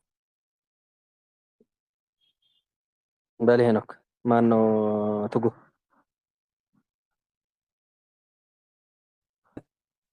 يسمع له سوري يسمع له هذا هو يسمع الهجي እሺ በካዕብ ተነስቶ ሁለት ደካማ ቀለም ያለበት ስም አይነሳም ሲነገር ሩፋኤል ኡራኤል ሱራፊኤል ይላል በማን ተነስቶ በካዕብ ተነስቶ ሁለት ደካማ ቀለም ያለበት ስም አይነሳም ደካማ ቀለም ይልዎም ዘለና ራብዕና ሓምስን ሲነገር ሩፋኤል ኡራኤል ሱራፊኤል ይላል ሩፋኤል ኡራኤል ሱራፊኤል ይላል ወስለዚ ደካማታት ቀለም ተባሂሎም ዘለዉ ሓዝቦም መነመንዮም ተባሂልኩም ራብዕን ሓምስን ማለት እዩ ብካዕብ ተላዒሉ ደካማ ቀለም ማለት ራብዕን ሓምስን ዘለዎ ፊደል መጨረሽኡ ከዓ ሳድስ ዝኾነ ንባብ እንታይ እዩ ተጣይ ኣይነሳ ሰብ ሓንሳብ እንድሕር ዳ ደኺሙ ኣብ ራኹ ራዕራ እንድሕር ዳ ኢሉ ክትሰእ ይኽእልኒ እዚ እዚኣቶም ከዓ ብኣረግቶት ጌርኩም መስልዎም ንራብዕን ሓምስን ፊደላት እሺ ተንክልተ ደካማ ቀለም ተባሂሎም ዘሎስ ራብዕን ሓምስን እዋ እሺ በሳልስ ተነስቶ ድርድሩ ሳብዕ ራብዕ የሆነ ስም ይነሳል በማን ተነስቶ በሳልስ ተነስቶ ድርድሩ ሳብዕ ራብዕ የሆነ ስም ይነሳል እሺ ኢሉ ማን ኢሉ እሺ ሲነገር ኪራም ሲሞን ኪሮስ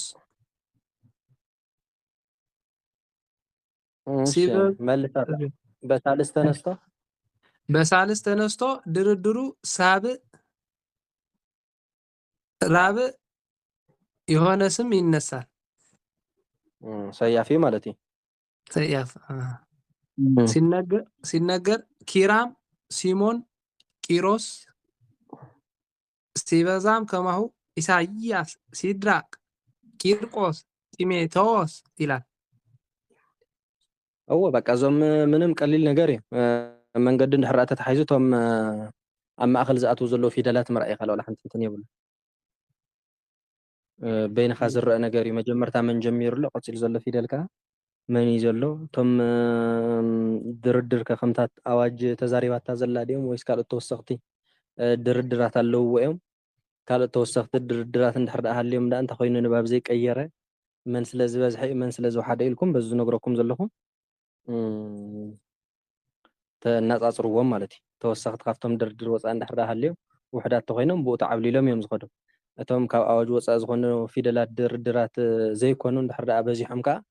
እቲ ንባብ ካልእ መልክዕ ይሕዝ ማለት እዩ ሰያፍ ክኸውን ዝግብኦ ተጣይ ይኸውን ተጣይ ክኸውን ዝግብኦ ከዓ ሰያፍ ይኸውን በንጻሩ እሺ በሳልስ ተነስቶ ሁለት ደካማ ቀለም ሲደረድር የመድረሻው ኋላ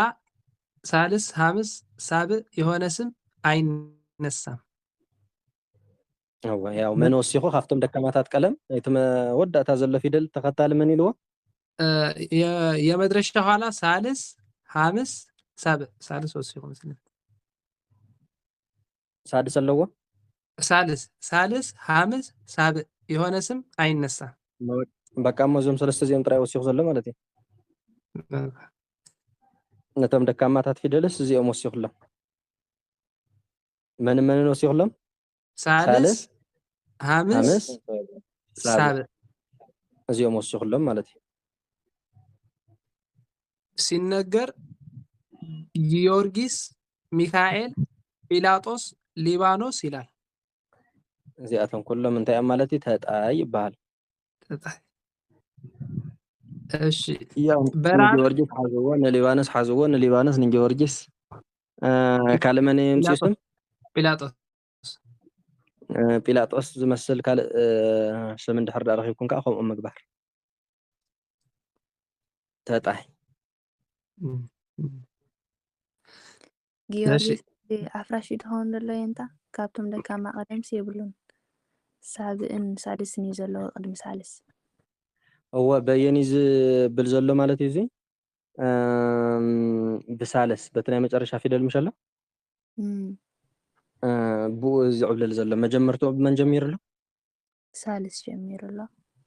ብሳልስ ጀሚሩ ኣሎ ዮርጊስ እንዲልዎ ዘሎ እዋ እታ ናይ መጨረሻ ሳልስ ንሳ እያ ተድሕኖ ዘላ አንድም ከምቲ ዝበልከ ኢኻ ኣዋጅ ኣፍራሽ ክንብሎ ንኽእል ኢና ኣዋጅ ኣፍራሽ ጊዮርጊስ እንዲህ ዝሉ ዘሎ ሓቀይ ጊዮርጊስ ጊስ ጊዮር በሳልስ ተነስቶ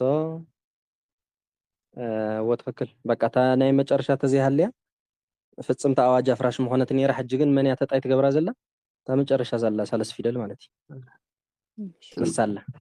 ካብ ኩሎም ሓንቲ ተረኺባ ማለት እዩ ኦኬ ኩሎም ተደርዲሮም ክመፁስ ክፅበዮም የብልካን ሓደ ካብኦም ድሕር መፅዩስ የድሕኖ እዩ መርዓኮ 400 500 ሰባት ተዓዲንካ ኩሎም ክመፁ ክፅበዮም የብልካን ገሊኦም ብሕማም ገሊኦም ከይጣዕሞም ክተርፉካ ክእል እዮም ሓቂ ስለዚ ካብቶም 400 ወይ 500 ዝዓደንካዮም ሰባት 300 እንተመፅኦም ይኣኽሉካ እዮም ክትፅበዮም የብልካን እወ ኦኬ ተፀባይ እንታይ ድዩ ዝበሃል ረብራባይ ማለት እዩ ስለዚ እዚ ኣዋጅ እዚ ይተሓዝ ንባብ እውን ይፍለጥ ልዕሊ ኩሉ ግን እዚኦም ብሓቂ በቃ ብቃል እንድሕር ተሸምዲዶም ኣብ ንባብ ማለት እዩ ብዙሕ ነገር ብዙሕ ድኻም ንክትቅንስ ይገብሩካ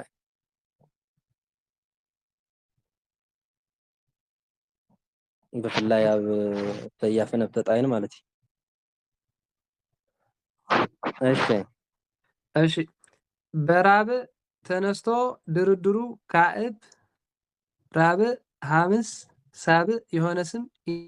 ይነሳል ሕጂ ድርድር እዩ ካብዞም ድርድር ወፃኢ ካልእ ፊደል እንድሕር ደኣ ሃልዩ ፈፂሞም እቶም ድርድር ዝበሎም እንድሕር ደኣ ዘይሃልዮም እሞ ከዓ ተጣይቲ ኮይኖም ኣዋጅ ኣፍረስቲ እንድሕር ደኣ ካብ ኩሎም ካብቶም ዝተፀውዑ ሓደ ፊደል እንድሕር ደኣ ሃሊኻ እየሃድጋ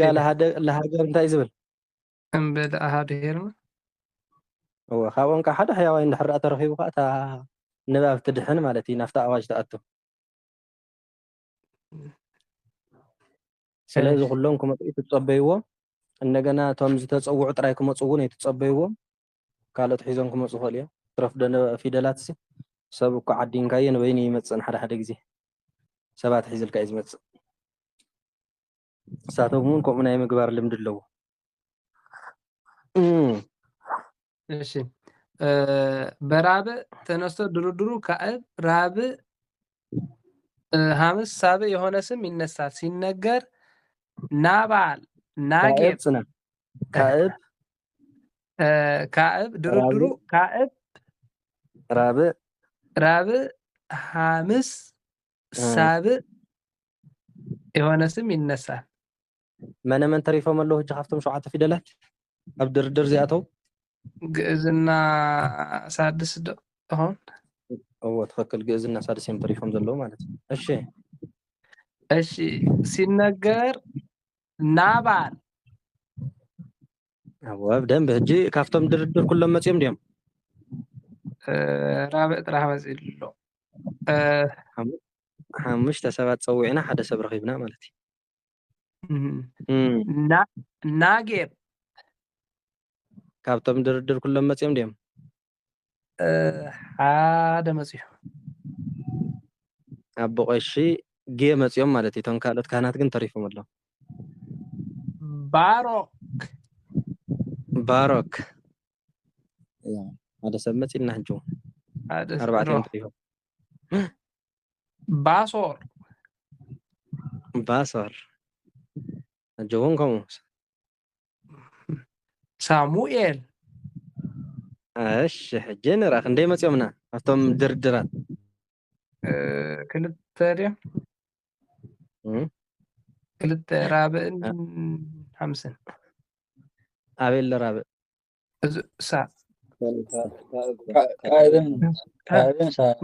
መጀመርታ ኳይስ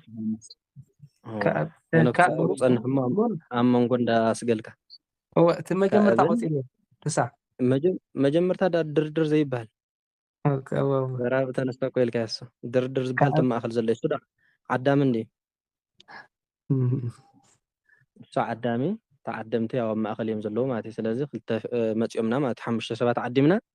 2 ሰባት መፅኦም ይላል ሽዑ ካልእ በሐምስ ተነስቶ ድርድሩ ካዕብ ራብዕ ሐምስ ዓዳሚ መን እዩ ዓዳሚ ኢኻ ትርኢ ዓዳሚ ሕጂ መን እዩ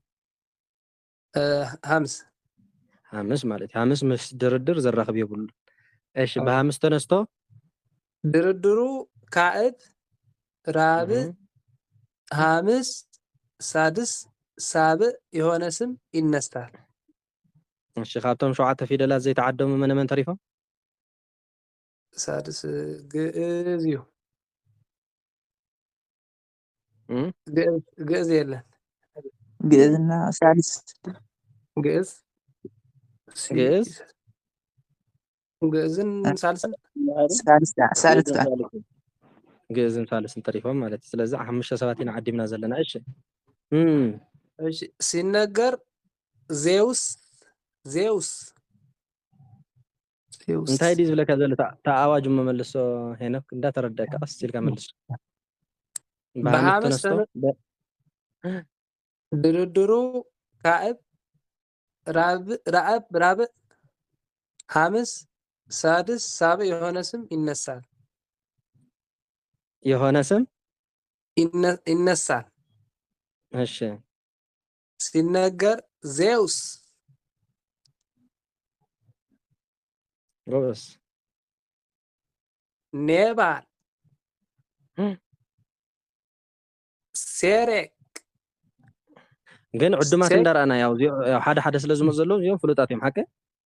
ዕዱማት ሓደ ሓደ እዮም ዝመፅ ዘለዉ ይቀፅል ሴኬም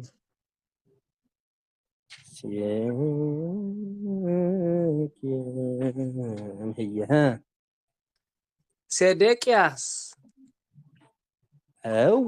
ሕጂ እዚኣ ንርአ ካብቶም ዕዱማት ክንደይ ሰባት መፅኦም ኣለዉ እዚኣ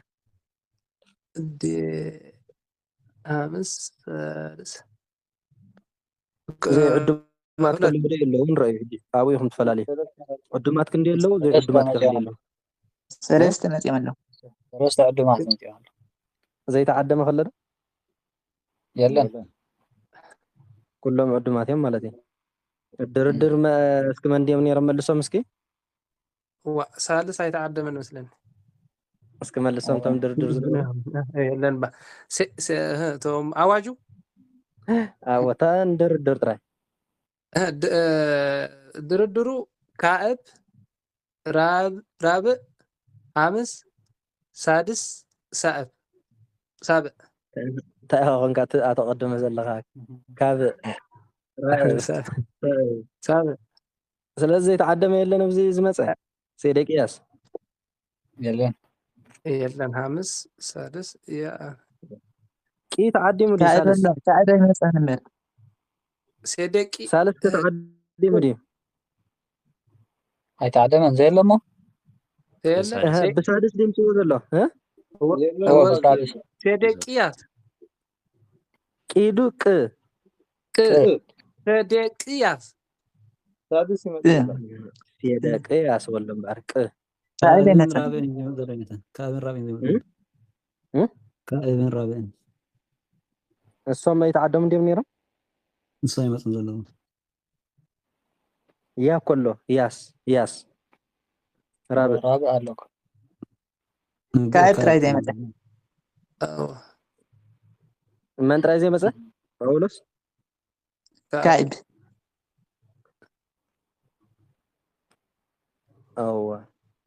ኣይ ካብቶም ተዓደሙ ዘይመፀ ንሱ እዩ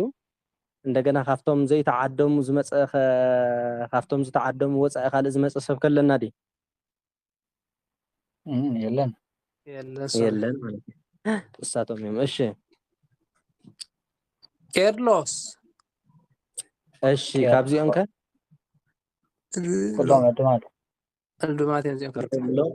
ወሳድስ ኣሎ ኣለውን ሳብ ኣሎ ክልቲኦም ዕዱማት እዮም ማለት እዩ ካብ ሓሙሽተ ክልተ መፂኦም ኣለዉ እሺ ሄኖክ ድገማ እስኪ ሄኖክ ሰለስተ ኣባናትካ ስምታይ ዳ ኮንካ ትፈርሓ ዳ ሄኖክ እሺ ስለዚ ብኣዋጅ መሰረት ንስኻ እንታይ ኢኻ ተሰያፍ ተጣይ ኣለና ዲ የብልና እንዳርጋ ኩልኩም ያው ሕልፍ ኢልኩም ሓደ ሓደ ኢኹም ዘለኹም ናምበር የንታ እዞም ኣዳምን ሄዋንን ሲ ንሕና ኢና ጀመርቲ ኢሎም ኮይና ሲ ኣዋጅ ይህሉ የለዎም ኣዋጅ ኣይሃለዎም ክልቲኦም ኣብዚኣ ሄዋን ኣብዚኣ ስታትያ ነይራ ክትለዓል እያ ትግባእ ነይራ ኣብዛ ራብዕ ስለ ዝኾነ ድያታ ደርድር ብሃምስ ተነስቶ ራብዕ ስለ ዝኾነት ድርድራ ማለት እሞ እንታይ ዲልዎ እሱ ይለዓል ኢልዎ ኣሎ እዚ ግን ንሕና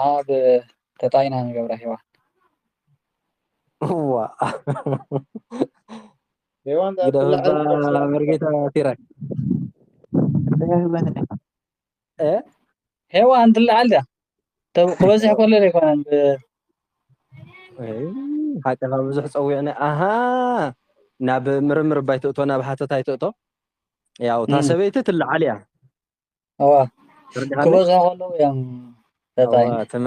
እቲ ምርምሩ ግን ተጣይዎ ትክክል ሄዋን ዝበልናዮ ንምርምር ምናልባት ሓደ መዓልቲ ብወቕን የምፅልኩም ነይረ መስለኒ ሓቂ ኢኻ ኣብ ሓጎልና ኣምፂና ነርና ሓቂ ኣብ ሓጎታት ሄው እምሄው ሄዋን እምሄዋን ክንብል ከለና ክነባዝሖን ከለና ማለት እዩ እዚ ብብዝሒ ክመፅእ ከሎ ተጣይ እዚ ምርምር ይበሃል ማለት እዩ ኣዲሃነ ያው ናይ ዝበዝሕ ኩሉ ፊደል ያው እንትን ስለ ዝኾነ ካብ ሓደ ሓደ ወፃኢ ዳርጋ ኩሉ ተጣይ ዝበዝሕ ፊደል ንሕራ ኮይኑ ማለት እዩ ኪሩቤል ካብ ዝወፃኢ ካህን ተልካ ካህናት ጻድቅ ተልካ ጻድቃን እንዳገበርካ ተጣይ ኢኻ ትገብሮም ማለት እዩ ኣብኡ ተጣይ ዝበልናያ ግን ሄዋን በዚ ሃያ ዘላ በዚ ሃያ ክልተ ትርጉም ዘለዋን ሄዋን ሃያዊት ሰበይቲ ናይ ሓንቲ ሰበይቲ ስም እዩ አንድም ሄዋን ማለት ከዓ ኣባ ሓጎታት ማለት እዩ ናይ ኩላህና ናይ ጀምሩ ዘለና ነቦና ንኣቦታትና ኣቦታቶም እንታይና እዮም ንዓና ኣባ ሓጎታትና ሓቀይ እሳቶም ሄዋን ይበሃሉ ስለዚ ብምርምር ዳእኮ ስኡልካ ዋላ ንወዳቂ ተነሽ ንገብር ተነሽ ወዳቂ ንገብር እዚ ብሃተታ ዝኣቱ እዩ ኣብ ናይ ፍጹማን ደረጃ እዩ ነታ ሄዋን ሰበይቲ ኣዳም እንድሕር ዳ ኮይኑ ግን ንባባ እንታይ እያ ሰያፍ እያ ስለዚህ አዳም ጥራይ አዋጅ ፍሪሱ ዘሎ እምበር ሔዋንስ አዋጅ የፍረሰት ዝን ምባል ኢለይ እሺ እሺ በሐምስ በሳልስ ተነስቶ ድርድሩ 3 ደካማ ቀለም መድረሻው 2 ሳድስ የሆነ ስም አይነሳም። በሐምስ በሳልስ ተነስቶ ድርድሩ 3 ደካማ ቀለም መድረሻው 2 ሳድስ የሆነ ስም አይነሳም። እሺ ማንዩ ፌላሊሚኒየም ሲነገር ፌላሊሚኒየም አይተብባኒ ሀቀሲል ከበል ሓደ ፊደል ተዘይምቢብካያ ፌላሌሚኔሞንም እዚ ሕጂሲ ነተقدميكم ዝምራሕ ዘሎ ባለቅኔ ምርሓት እዚ እንድሕር ራሂብኩም ከንብቦ ይኽእል ከባድ በቃ ሰውል እንደሓዋወሰ ይዘብሎ ማለት ይከባድ ቴልጌል ቴልፌል ሶርስ ክበሉ ኩልኩም ቴልጌሊሶር ጽቡቅ ጌርኩም ሰምዑሞ ጽቡቅ ጌርኩም ሰምዑ ቴልጌል ቴልፌል ሶር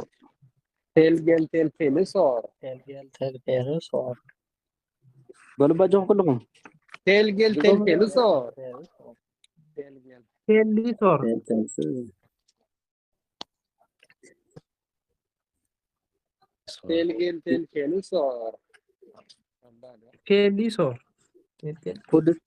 ኩዱስታድስቲኤም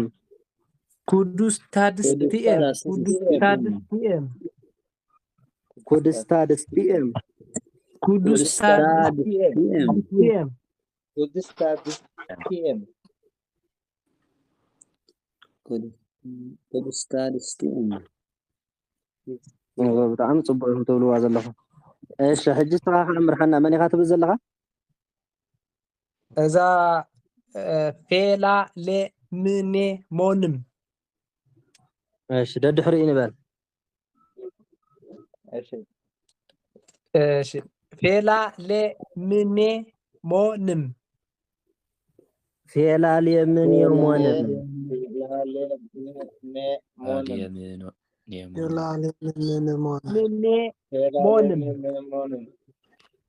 فلا الخازي كونسي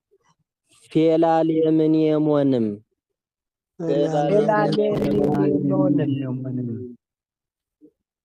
من يمونيم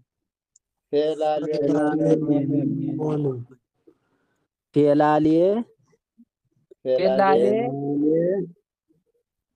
من يمونم فيلالي من يمونم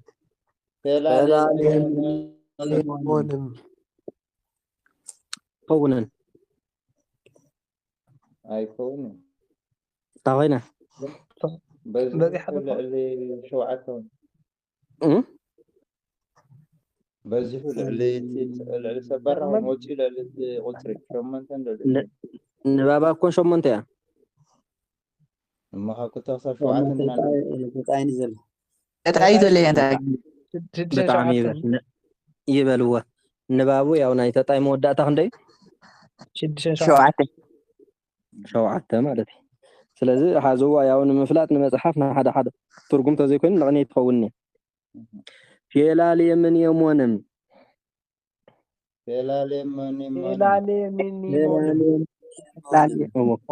كلكم بولجهم كلهم بولو تتفاهلكم مبالي تتعبي እሺ ፌላል የምን የሞንም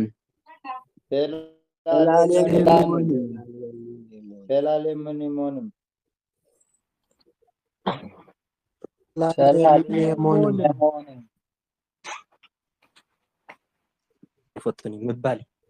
بولن ይዝል እሺ ቀጽሉ ፌልሞንም هو دد حري ولا حجون بلا مسكين ፌልሞንም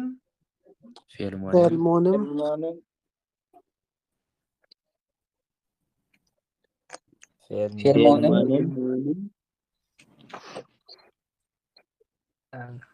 ፊርሞንን ጽቡቅ እዚ ነቕኒ ይኸውን ዶ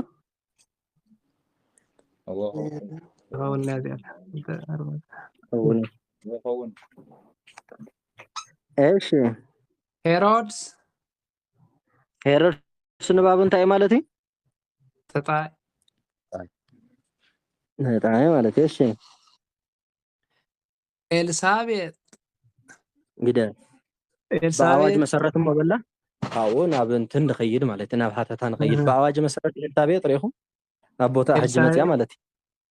ኤልሳቤጥ እንታይ ኮይና ትመፅእ ዘላ ሕጂ ኣዋጃ ተጣይ ኣብዚ ጎንጂ ንፋዓት እዮም ኣየልዕልዋን ያው ንሕና ግን ያው በዋድላ ሰያፊና ንገባ ንምንታይ ይረዳእኒ በቃ ከም ዝፀንሐ ስለ ዝኾነ እዩ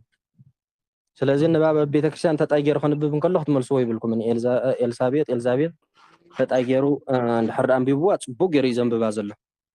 ሰያፍ ገይሩ እንድሕር አንቢብዋ ከዓ ብናይ ዋድላ ምዃኑ በዚኦም ትፈልጥዎ ማለት እዩ ኣብ ዋድላ ዝተማህረ ሰብ እዩ ስለዚ ኩሉ ምፍላጥ ፅቡቅ እዩ ንኣብነት ኤልሳቤጥ በታ አዋጅ ደበልናያስ በሃምስ ተነስቶ ድርድሩ ከብራ ሃምስ ሳድስ ይኾን ዝበልናያስ ክትላዓሊ ዝግባእ ነይሩ ክትወድቕባ በአዋጅ መልሶ ነታ ኣዋጅ ታዲያ ብዛዕባ ተጣይ ኩና ንርኢ ዘለና በሃምስ ተነስቶ በሃምስ በሳድስ ተነስቶ ድርድሩ ሶስት ደካማ ቀለም መድረሻው ሁለት ሳድስ የሆነ ስም አይነሳም መድረሻው ሁለት ሳድስ የሆነ ስም አይነሳም ሁለት ሳድስ የሆነ ስም አይነሳም ነው ሁለት ሳድስ ነቶ አንተ ቢዝራናየ ማለት እዩ እዚ ካ ደካማ ኢልዎ ዘለኻ ኤልሳና ቢነቶም ራብን ሃምስን አንተ ወይ ደካማታት ኢልና ነርና ሓቀ ኣብዛ ደካማታት ኮይኖም መፅኦም ኣለዉ ማለት እዩ በዚ መሰረት ከዓ ኤልሳቤጥ በአዋጅ መሰረት ተጣይ ብልምድ መሰረት ከዓ ሰያፍ እዚኦም ራብን ሃምስን አታላለዊት ዘላሲ በአስ ለዓለ ካዕብ ራብ ሃምስ ሳድስ ሳብዕ የሆነ ስም ይነሳል ይላል እስክተ አዋጅ መመልሱ ወንደ ካለን ኮይና ታያትብል በምን የተነሳ ግስ በሃምስ የተነሳ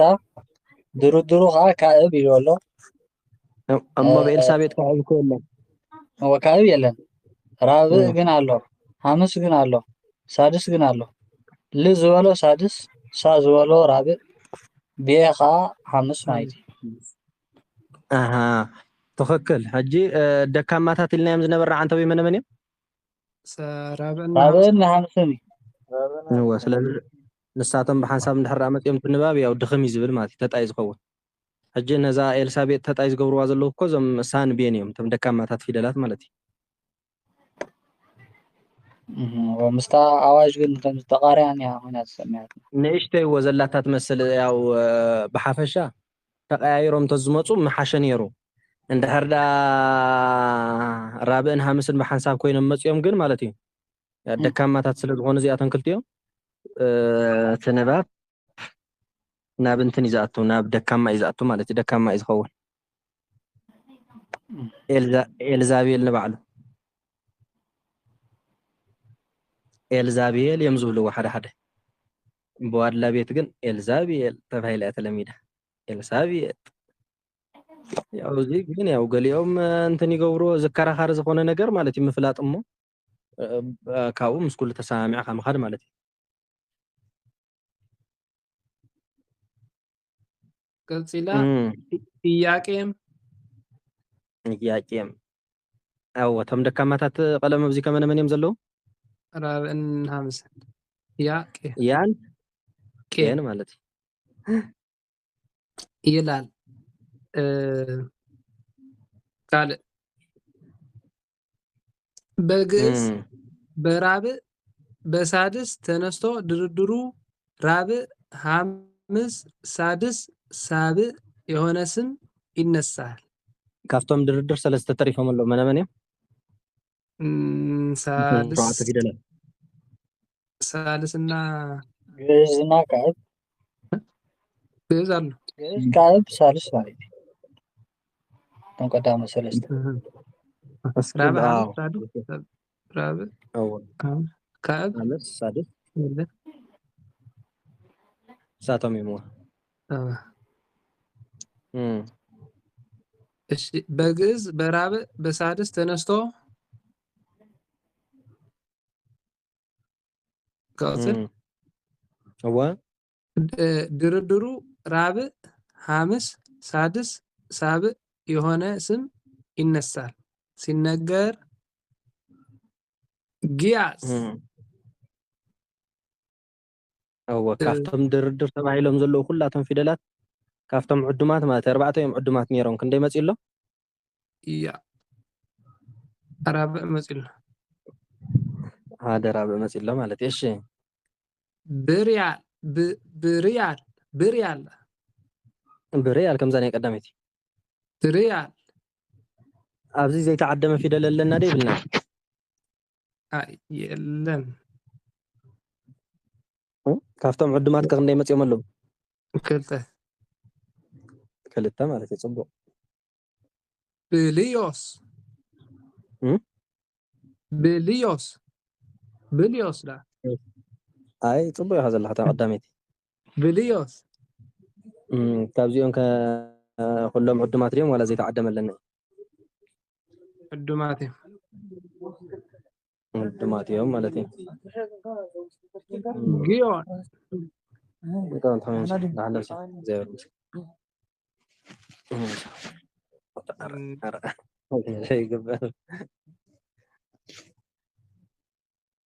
ተው ችግር የለም እሺ እሺ ግዮን እሺ ካብዚኦም ካብቶም ድርድራት ኩሎም እስኪ ግዮን ድዩ ካብቶም ድርድራት መን ይመፅእ ዘሎ ዮ ኣብዚ ያለ መቦቆሺ እዚኣ ኩላ ሓደ ማለት እዩ እሺ ገብርኤል هم በአዋጅ መሰረት ገብርኤል እንታይ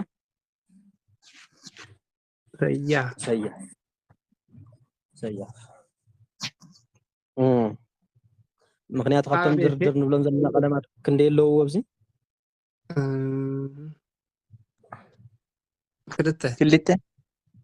ክልተ ማለት እዩ ተወከል መንመንን ሳድስ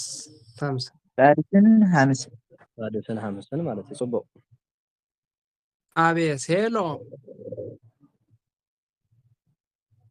አብየሴሎም ካብቶም ድርድራት ክንደይ ፊደላት ኣለዉ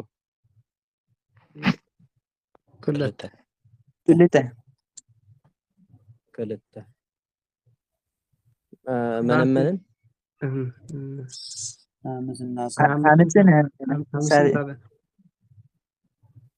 ትክክል ብጣዕሚ ይበል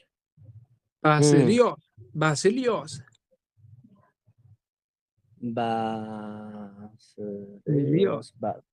ያዚኣ ነበባ እሺ ካብቶም ድርድራት ክንደይ ኣለዉ ክልተ ሳብዕን ሳድስን ትክክል እሺ ፅቡቅ ይርዳእኩም ኣላ እሺ ይላል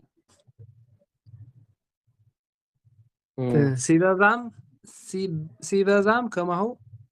እስክንድሮስ ለእስክንድሮስ ይላል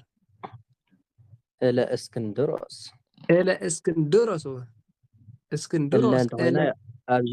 ኣብዚ ቀለም ትኸውነላ ማለት እዩ ለጴጥሮስ ከም ምባል ኣብዚ ካብቶም ዕዱማት ክንደይ ኣለዉ መስለኩም ኣብ እስክንድሮስ ዶ እስክንድሮስ ኣብ መጀመርያ ኣብ እስክንድሮስ ክልተ እዮም መንመንን ሳድስ ግን ተደራሪባ ደመፅ ያለ ሓቀ ኣርባዕተ ግዜ ስለዚ ፀገም የብሉን ብዛዕባ ስጥራ ይኹን እምበር ይደጋገም ولا 10 ግዜ ይኹን ማለት እዩ ኣዋጅ እየፈረሱን እሱ ተተደጋጊሙ ወይ ሓደ ይኹን ክልተ ይኹን ዝብል ሕጊ የለን በቃ ቶም ፊደላት ጥራይ ክኾኑ ኣለዎም ዝብል ሕጊ እዩ ዘሎ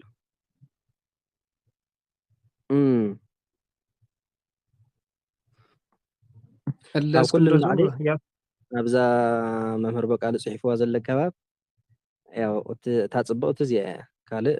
እንዳሓኒ ኩሉ ኣይሰኣንን እዚኣ ግን ፅብቕቲ ኣዋጅ ልቢ ገይርኩም ሓዝዋ እሺ ይላል በሳድስ ካልእ አላዋሽ እሺ በሳድስ ተነስቶ በመካከሉ 3 ደካማ ሲሆን አይነሳም።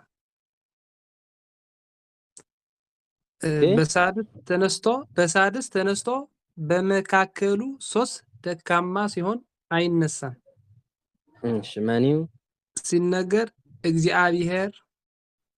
እስጢፋኖስ ይላል። አዎ ኣብዚኣ ሕጂ 3 ደካማ ዲልዎ ዘሎ አዎ እስኪ ተአዋጅ መልሳ በሳድስ ተነስቶ በመካከሉ 3 ደካማ ሲሆን አይነሳም። ያው ሓደ ሳልስ ይወሲኹ ዘሎ እምበር እቶም ካልኦት እኳ ዝነበሩ እዮም ደካማታት መን ኢና ነርና አንተ ግን ራብዕን ሃምስን من توسيخه ومله هجي سالس توسيخه ومله مالتي سالس زي هي خابني ولا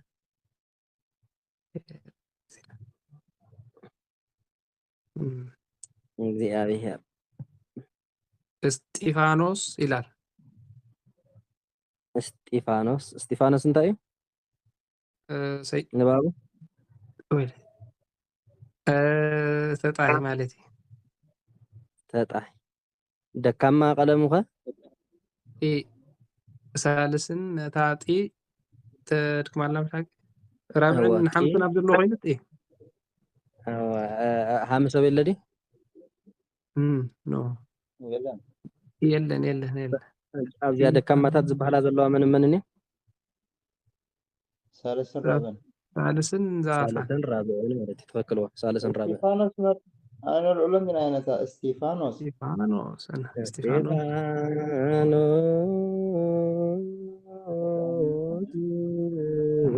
بلان تاري زبن سماي تأجي نباب مالتي زي ما استمهرجن مالتي نباب بخارج كاب من تايك فلوت يقولوا مثلكم بزي ما يفلوت يوم زي ما هم مالتي ናይ ድጓ ሕጂ ብኸምኡ እዮም ዝኸዱ ተወሰነ ኣብ ዜማ እዚኣ እኮ ዜማ እኮ ተነሽያ እኮ ትለዓል እያ ብለኻ ንኣብነት እወ እንድሕር ወሲድና ንባብ ከመይ ድዩ ዝብል እወ ለልብኪ ያው ብወዳቕቲ ስለት እዚኦም ናይ ድጓ መምህራን እጂ ወዳቕ እያ ትመስሎም ትክክል እዮም ያው ዘይምኦም እንድሕር ኮይኑ مستی استیفانوس كنت تقول تين نانتكم أبي تين جاد الله تين نانتكم استيفانوس دينا نبل استيبا استين نبل تايدي لوازي هو ذاتي جلا هنس كابتوتو نتكم كوين هوني ده አይ ሶይል ካብ ለማድ እስጢፋኖስ ይዝባል ሐቅ ካብ ክጽዋዕ እንከሎ እምበር ያው መጽሐፍ ኮ ዝብል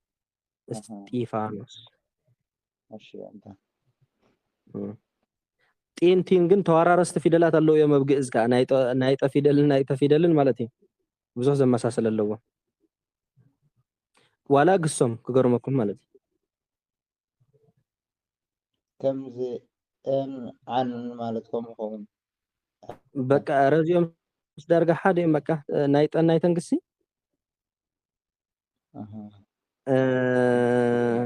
نابلت نايتا قس مجمرتان تايزبن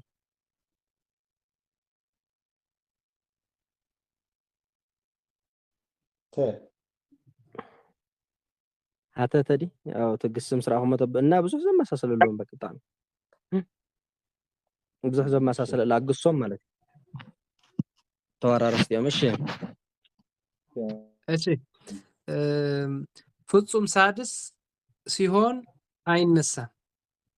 ንኣብነት ሲነገር ማለት እዩ ናይተን ናይጠን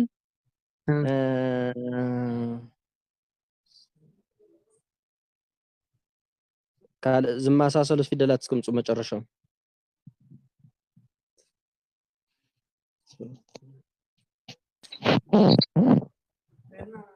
እሺ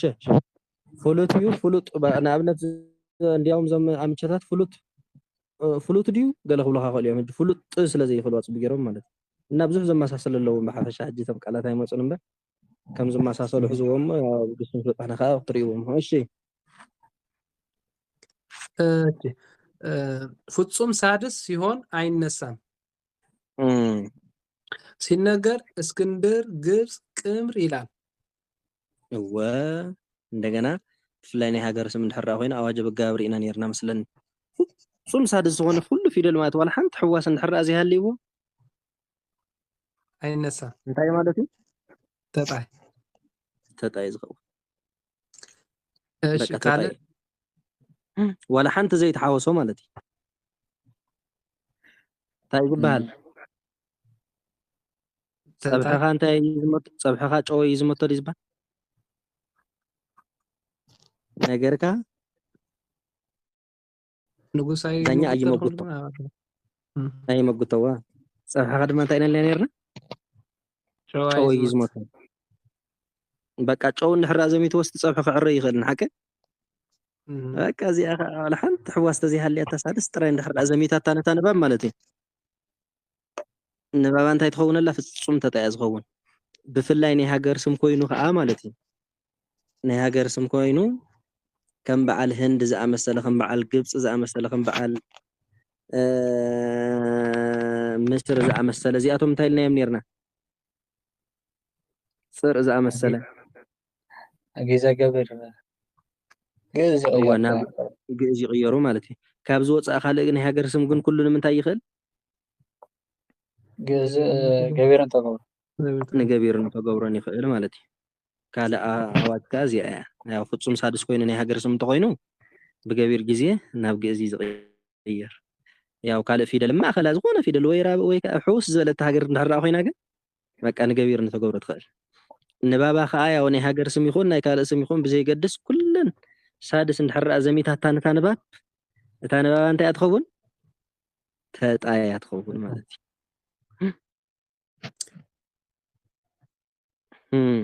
እሺ ካልእ አዋጅ በሳብዕ ተነስቶ ድርድሩ ራብዕ ሐምስ ሳብዕ የሆነ ስም ይነሳል። ድርድሩ ምን ድርድሩ ራብዕ ሐምስ ሳብዕ የሆነ ስም ይነሳል። ካብቶም 7 ፊደላት ክንደይ ድርድር ኮይኖም ኣለዉ ሕጂ? 3 ካብቶም 7 ፊደላት 3 ማለት እዩ። መነመን ራብዕ ሐምስ ሳብዕ ያው ካብ ገቢር መን ተሪፍና ድርድር ዘይኮነ ግእዝ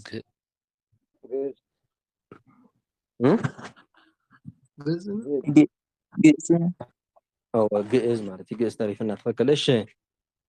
ሲነገር ቶማስ ሮቤል ቶማስ ሰያ ሶፎ ኣነስ ዋላ በቲ ናይ ቀደም ስመይን በዚ ናይ ሕጂ ስመይን ሰያፍ እየ ኮይኑ ዘለኹ ማለት እዩ ሰለስቲ እየ ተናቅም ሰያፍ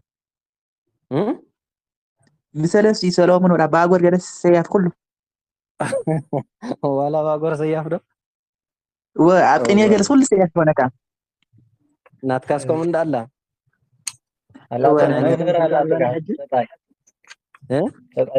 መምህር ኣላትካ ተጣይ ተለለካ ብሎ ኣፍሪ ስልካ በለ ተደሊኻ ወዳቕ ክትገብሮ ተደሊኻ እውን ትገብሮ ኢኻ ምስ ዶ ወስተፈላ ገበረን ንስከ ወዳቐይ ሰሎሞን ኬ ገረገሪ ማለት ኣይ ተራእስ ከይገበርካ ባ ብዘይ መተራስ ገቢ ቀይርካ ሰሎሞን ኻ መምህርነ መምህርነ መምህርና አባ ተክለ ሃይማኖት ሰያ እዚ ዳ ተነሽኩ እንታይ ትሕቶ እንታ ከቀየርኩ ትሕቶ እንታይ መረቅን ሕጅሲ ፅቡቅ እንታይ ኢሉ ናትካስ ዋላ ሮቤል ትኹን ዋላ ሰሎሞን ትኹን ዋላ ባጎር ኢልና እንተበልና ያስኩላ ሰያፍ ያ ኢሉ ምሽ ጳውሎስ እዋ መርጌታ ሲራካ ተጣይ ተደሊኻ ትመምህረላትካ እንዲያ ኢልዎ እዋ ብወዳቐ ከዓ ሰምድሎ ኢለ ይብለኩም ኣለኹ ኣነ መሪጌታ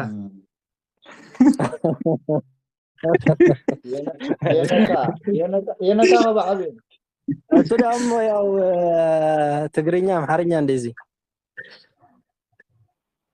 እንዲያውም ያው ናብ ጉባኤ ቀና ክነብር ሓበሬታ ከመነላትን ሕጂ ናይ መጀመርያ ግዝ ጉባኤ ቀና መምርሕ እንታይ ድያ ረቢ ሰገደ ረቢ هو መምህርን ረብን ፈላል ያለው ወዲ ሰላም አየብሉ ሓደ ተረዲያት ጋር ጳውሎስ ወተረዲያት ነታ ናይ ቁጥረት ኮ ባያ ከጽዋዕታ ናይ መጀመርታ ግዝ ድርድር ሐሳብ እንዳገበርና የና ነበር ረቢ ከተባሃል ነርካ ጳውሎስ ከይተቀየርካ ከለካ ረቢ ጽቡቅ ነቀኒ ዲያት ከደና ጽቡቅ ወዳይ እሺ እሺ በሳብ ተነስቶ ድርድሩ ራብ ሐምስ ሳብ የሆነ ስም ይነሳልና ቶማስ ሮቤል ሶፎር ኮቦር ቶማስ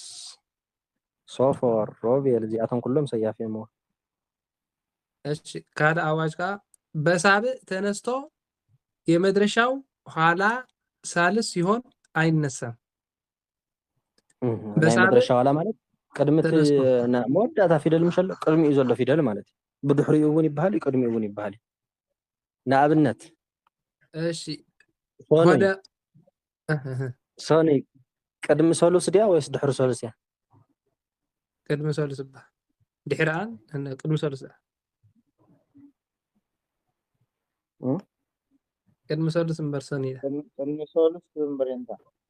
ሶኒ ንኣብነት ሪጋ ተሰሪዕካ ኣለካ ሪጋ ዝኾነ ነገር ክትወስድ ኣብነት ገይረልኩም ነይረ ቅድሚ ሕጂ ቅድሚኻ ሓደ ሰብ ኣሎ ንስኻ ማእኸል ኣለካ ብድሕሪኻ ከዓ ሓደ ሰብ ኣሎ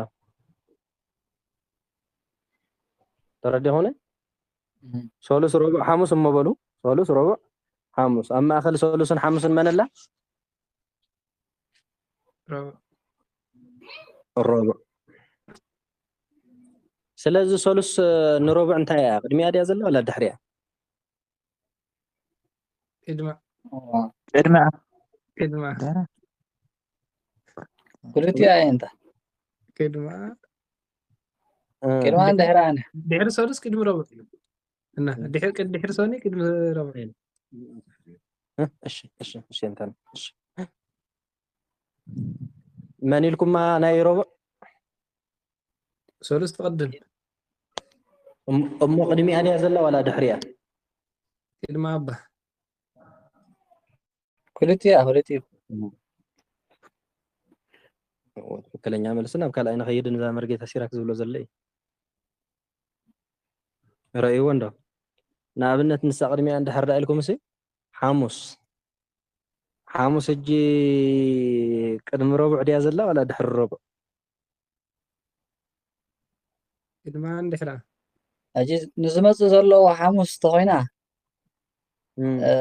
ቅድማ ዘላ ዝሓለፈት ሓሙስ ተኮይና ግን ድሕራ ዘላ ስለዚ ከተዘዋውርዎ ትኽእሉ ኢኹም ቅድሚኣ ድሕሪኣ ንዝብል ማለት እዩ ርዲት ይዝውስን ተራና ይኸይነታ ማለት ረቡዕ እንድሕሪልና ሲ ራብዓይ መዓልቲ ንብል ምሽ ሓሙስ ተልና ሓምሻይ መዓልቲ ሕጂ ብቀዳማይ ኣብቲ ናይ ፍቅዲ እንድሕሪ ኮይኑ ሲ ቀዳማይ እንድሕሪልናስ ከም ቀዲሙ ዝመፅእ ማለት እዩ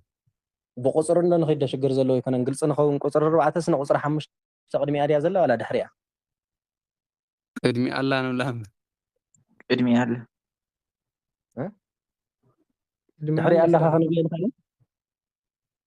ንብል እምበር هو ምክንያቱስ ድሕሪኡ 6 ንብል እምበር 6 ዳ ተቅድሚያ እንዲያ ዘላ ተቅድሚያ እኮ ዘላ 6 ስለዚ ብቅድሚትን ብድሕሪትን ይባሃል ፀገም ዘለዎ ይኮነ 4 ምሽቲ ወላ ብመስሩዕ እንደረእይዎ ተመስሩዕ ተሰሪዕኩም ከለኹም እዚ ብሕቆኹምን ብከብድኹምን ሓደ ሰበሎ ማለት እዩ እቲ ብሕቆኹም ዘሎስ ብቅድሚኹም ድዩ ዘሎ ዝበሃል ወይስ ብድሕሪኹም ንብቅድሚት ዘሎ ብድሕረና ዝበፅሓ ቅድሚና እና ከምኡ ጌርካ ክልቲኡ ክበሃል ይከኣል ንኣብነት እዛ ምሸት እዛ ሎም ማዓንቲ ሒዝናያ ዘለና ምሸት ናይ መን ምሸት እያ ናይ ረቡዕ ናይ ሰሉስ ከዓ ናይ ሰሉስ መወዳእታ ናይ ረቡዕ መጀመርታ ድሕሪ ፅባሕ ዝበሃላ ኣባሃላ ምሽ ኣሎ ከምዚ ንፅባሕሲ ድሕሪኣ ዘላ ንብል ንጥቀመላ مسافر قليت ناي سولوس يا عينتا እወ ናካል ከይከድና ድሓን በብሓደ እንዳበልናዮ ሎም ማዓንቲ ሒዝናያ ኣለና ምሸት ሓቀ እዛ ምሸት እዚኣስ ናይ ምን ምሸት እያ ناي سولوس ካልኦት ከ ናይ ረቡዕ ናይ ሰሉስ እያ ናታ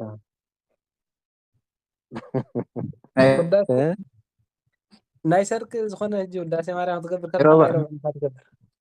ምስ ሄኖክ እሺ ምስ ሄኖክ ያው ባዕሊ ኢሳያስ ናይ ሰሉስ ኢሎም ኣለዉ ንዛ ምሸት እዚኣ ናይ ረቡዕ ትብሉ ከለኹም ዶ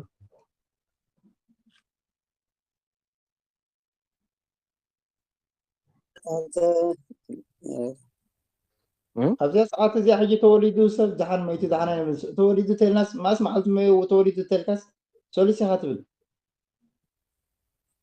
وانت إذا تمرت المعرض الناس ما اسمع قلت ما يركم من دهر ماتيس سوليس معلتي أجا مش هتكلم وانت عاد فكرت تزار كم يكون سلازم بقى هذا مش هتزي أنا من مش هتنبلا ما سوليس ولا ساعات تريهم مكو خفرق ليت اندحريك وح انتني لز جمر لما انت علت كندي زلمو على 10 6 على 10 7 معسك تكون فرق ليت تكون حكي مجمريا زي بناي بيت كريستيان كه بناي بيت كريستيان ناونا يا وندالو بناي بيت كريستيانس داس مريم ناي صباحنا ندقم بخوم كان ناي صباح ندقم داس مريم دي ናብኡ ንኸይድ ስለ ዘለና እንዳለ ናፍቲ መዓልቲ እሱ ንኸይድ ስለ ዘለና እምበ እቲ መዓልቲ ረቡዕ ስለ ዝኾነ ማለት ኣይኮነን ዋይ ዜማ ማለት እዩ ናይ ንኣብነት መድሃኒዓለም ከምኡ ዝኾን ምሸት ዝቕይር ዳሞ ረቡዕ ስጋ ምበላዕና ማለት እዩ ሓሙስ ኢሉ ምበላዕና ነርና ብካልእ ዘራርባ ከምኡ ማለት እዩ ድራር ስለዚ ናይ ሶሉስ እያ እዛ እግዚኣብሔር ወላ ንባዕሉ ማል ምሸት ጌርና እምበርካ ኣይነ نبي كشف من دس الله مالله بناي سولس كاسة مال مشت كأوداس مريم دقيق نابلو هو يقال بتاعم أوزا جابي زين جرزي مارتي كلا كان تايك تريل لكم ولا مسلكم أنت أنا لا نيرنا أنت وديت حاسة ترى زين مرة ساعات يجزيه هو أبو ريزة فترة مجمر برهاندي فتير سلمان سلمان تبع شو أنت يخون بليلو مرها يكون بلا ما تريهم كاب سلامات يجي جمر بقى ليت ولا ساعات كفرق ليت جميرو حدش معالتي مزه مالتي هو 24 ساعه قصيرنا انا بلزام مشات زي هجن اي سولس مشات يا سولس معس جميره انت لكم تمال فرق ليت يا جميره لو مفرق ليتي ايش قصيلو من اللي نغد እሺ በሳብዕ ተነስቶ መድረሻው ኋላ ሳድስ ሲሆን አይነሳም ኢልና ሆለ ሆር ወዚያ ተቀንዲ ዘዛርበና ዘላ ህጅቱ ብድሕሪኡ ብቅድሚ ይኽብለኩም እንከለኹሲ ንኣብነት ሄኖክ ምሸላ ታ ኖሲ ቅድምክ ዘላ እንተይለኩምን ድሕርክ ዘላ እንተይለኩምን ናብነ ይኹን ክጥምቱ ዘለኩም ምክንያቱ ድሕርክ ዝተጻሕፈ ፊደል የለን ሓቀ ወይ ቅድምክ ዝተጻሕፈ ነገር የለን ናበይ ክትመጹለኩም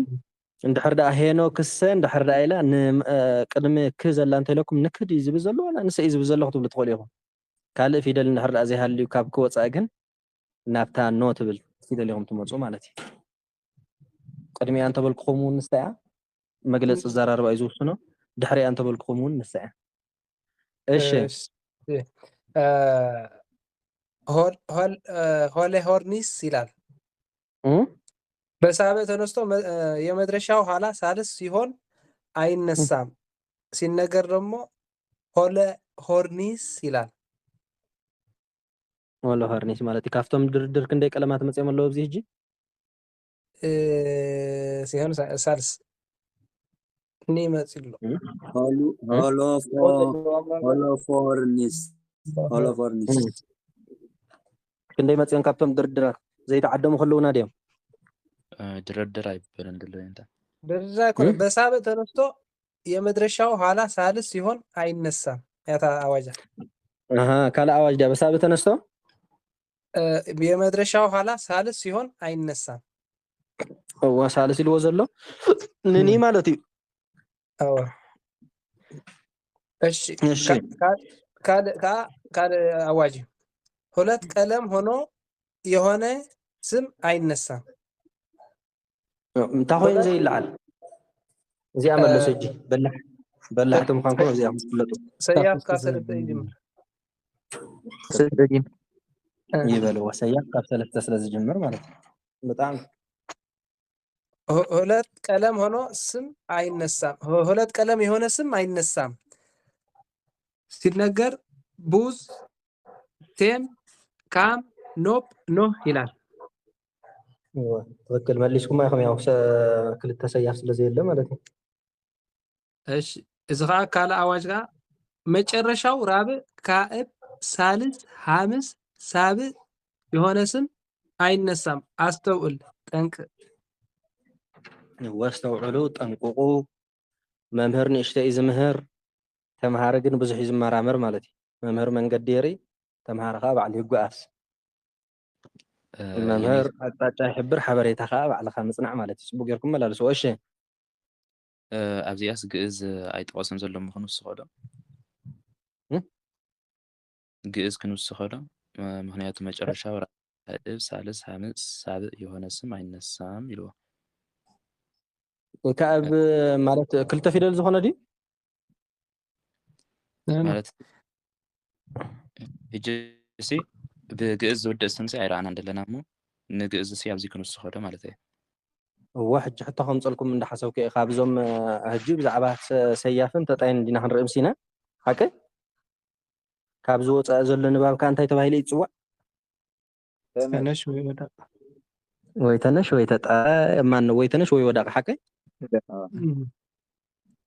እስኪ ብወዳቕ ትፈልጥዎ ስም ኣሎ? ያው ስም ካብ ነባር ካብ ግሲ ንኣብነት ብዙሕ ብዘይምፍላጥ ትርጉም ብዘይምፍላጥ ይበሉ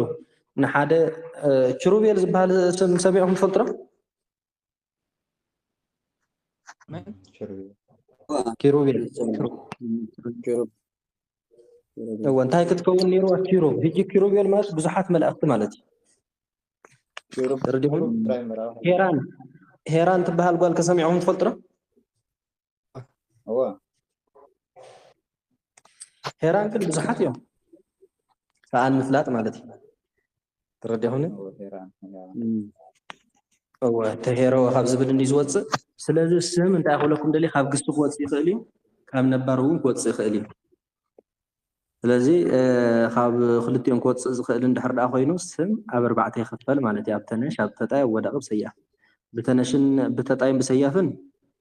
ምሉእ ምሸት ክንርኢ ምሲና ኢና። ብወዳቕ እስክምፅኡ ሓደ ሰለስተ ኣርባዕተ ዝኾኑ ስማ ብሓደ ክኸውን ከሎ የብለን ሄራን ብሓደ ክኸውን ከሎ ሄር ሕጂ ሽም ጓልሲ ትኸውን እያ ማለት ሄር ጠቕላላ ሄር እቲኣ ንሓንቲ ጓል ሽም ብወዳቕ ብርሃን ኣሎ ሕጂ ነታ ሽመን ብርሃን ዳ እሞ ብርሃን ዝበሎ ማለት እዩ። ብርሃን ኢልካ ባተነሽ ሙሴ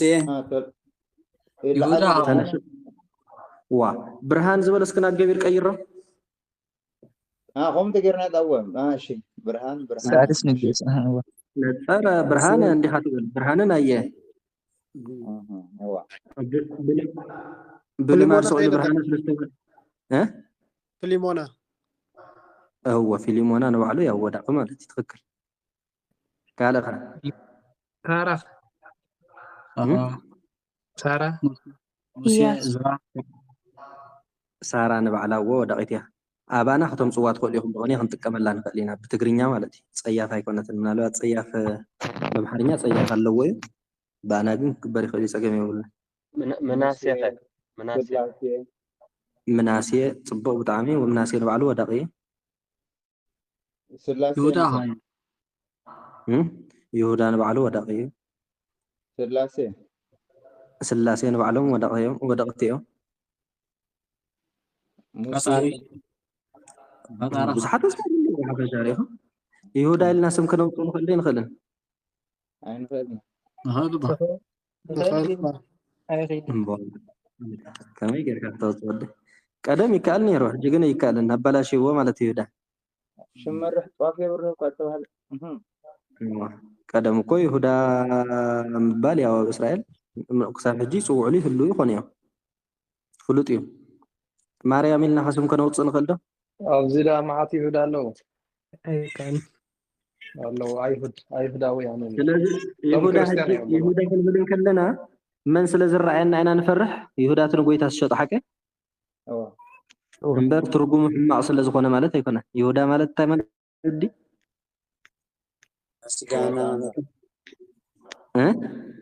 ምስጋና ዲ مسجون ما ندري حفشة مسجون يا مسجون زبها زمن لنا دي ولا الله مريم لنا خصم كنا وصلنا كله انت ويننا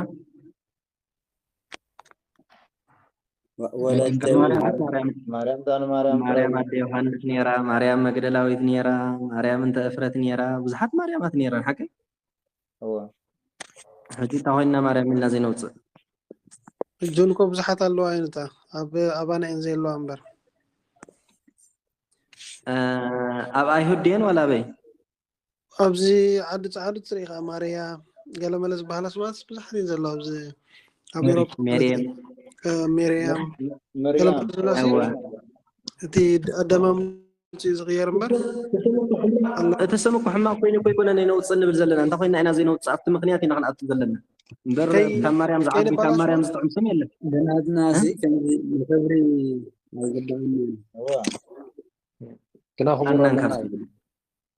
كنا خبر لنا خبر بريمبر أيكون أنا مريم سي قبر مريم كوين كمان حماق سبحان الله استزيد لك دسي شفتا كوين حجي قبر مريم بحال شفتا كون كل حجي دسي النوع ولد مريم الكاية صراحة ولد ديابلوس صرح تغين وبدي ايش بتنشكه بتنشمسو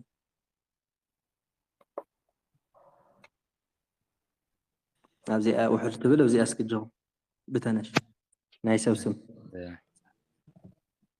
ها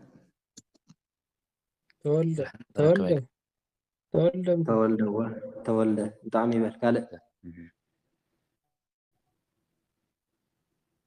ما أكله ما أكله دي استعارة هو طعمي نتصارى زبل اسم كاين لنا أيمرة زبل اسمعت له مالك الذي كحافة سمرة أو سمرة زبل قسم رقم بالبال سلذ هون قالوا يوم حفش أيمرة زبل وعبيو ولد أيمرة يعني تأمل كم زو صلوا كم مصحف قدوس كم مصحف قدوس زو صوب جز وديهم سيتانش صهون اللودي كم مصحف قدوس وكاب زح يلا كاب قسيم كاب قسيم زو صوب زم تانش صهون ما لدي بخالة بسلستيهم كن يركب يوم مصحف قدوس كاوري زفترة جميلنا حساب رأيوها نسترينا أسمات كاب وداغي كاب تتاي كاب سياف وصاي قال إنباب يلا بجئز زود دقن يلا نتأمل ودا غدي ما تصالح نتا ودا قوة ما تصالح يا برابي زود زلو እሺ በሉ ናይ ሎማዓንቲ ትምህርትና ነዚ ይመስል ካልእ ፍልይ ዝበለ ሕቶ ተዘይሃልይኩም ቀጽሉ እንደገና ምርሓት ቀዲመ ድክመልአልኩም ኩሉ ብሪከርድ እንዳሰማዕኹም ክትቅኒ ወይስ በብሓደ ንኣብነት ኣብ ሓንቲ ሰሙን ግእዝ ጉባኤ ቃና ክትሕዙን ከለኹም እዚ ጉባኤ ቃና ክትሕዙን ከለኹም ዘዝቀደመ ይሓይሽ ያው ሪከርድ ገይረ ብዚ ዩቱብ ክፅዕነልኩም ኢለ ኣነስ የንታ ቀዲምኩም ተተሰድልና ሞ በብዓቅምና ተንሕዝ ምስ በልኩ ነይረ እስካብ ኣነ ካልእ ከም ኣንዳ ግን እታ ንጅምረለን ተተሰድልና ጥራይ ንዓን ከነፃፈፍ ምፀናሕና ብልካ ምናልባት أنا قاعد على كلام فورمولا جزء جواك أتامين تا جزء جواك أنا تا فورمولا أبو جمرة تنحزنا جواك أنا كوني شمبر حتى أتقون سكيت حاوسنا ወናተይ ሓሳብ እውን ከምኡ ዝብል ይመፅለይ ነይሩ ሕጂ ክንጅምር እንዲና ኣብቲ ጥሪ ክንጅምር ከለና ግእዝ ጉባኤ ቃና እንድሕር ደኣ ያው ምስዳድ እኳ ቅድሚ ሰሙን ገለ እንዲ ክሰድልኩም ብድሕሪኡ ዝመፅእ ቅንየ ዘረፋ ድዩ ኣገባብ ድዩ ግስ ድዩ ገለ ክፀዓዓን እንከሎ ምናልባት ከየብለኩም ንኣብነት ዝቕፅል ሰሙን ጉባኤ ቃና እንድሕር ደኣ ክነብል ኮይና ኣቐዲምና ንሳ ንሰዳ እሞ እንዳሰማዕኩም ማተቕኒዩ ካብኡ ወንበር እንተኽለላ ወንበር ምስ ተኸልናላ ድማ ፈጠራ ኣንብላ ብከለና ማለት እዩ ክንዲዚ ተመዲብኸ ክንዲዚ ተመዲብኸ ትምዕቀን ዜማ ሓዝዎ ክንዲዚ ተመዲብኸ ከመይ ዝየም ክንዲዚ ተመዲብኸ ከመይ ዝየም ዝብል ሕቶ ሽዑ እናታትኩም ሕቶ ይኸውን ማለት እዩ ከምኡ እንዳገበርና ክንከይድና ሓፀገም ዘለዎ ይኮነ ንጀምሮ እሞ ብኡ ቀዲመነ ግእዝ ጉባኤ ቃና እዝሊ ጉባኤ ቃና ዘኣምላቸ እንድሕር ተሰይድልኩም ንዑ እንዳፅናዕኩም ትቕኒ ካብኡ ይወሱ ካብኡ ዋይ ዜማ ካብኡ ስላሴ ካብኡ ዘይእዜ ካብኡ መወድስ ካብኡ ክብሪ ትነጣነ ሞገርን ጌርና ክንወደአኒ ክሳብ መጋቢት ኣይንፀንሕን ጥርን ለካቲትን ይኣኽለና እዩ ምርሓት ንምምሃር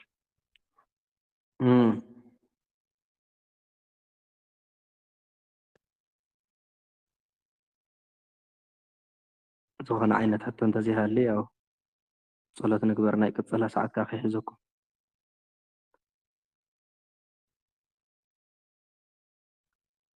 يسمع لنا؟ هو يسمع لنا سمعتي انت هو يسمع له عبيك الشيء لما انت ولا عم سيالات توريني سلام عليك انزين سجن لك مريم من استغفر لك مريم انا ريت ما هسنا لك انت حنعمل እሺ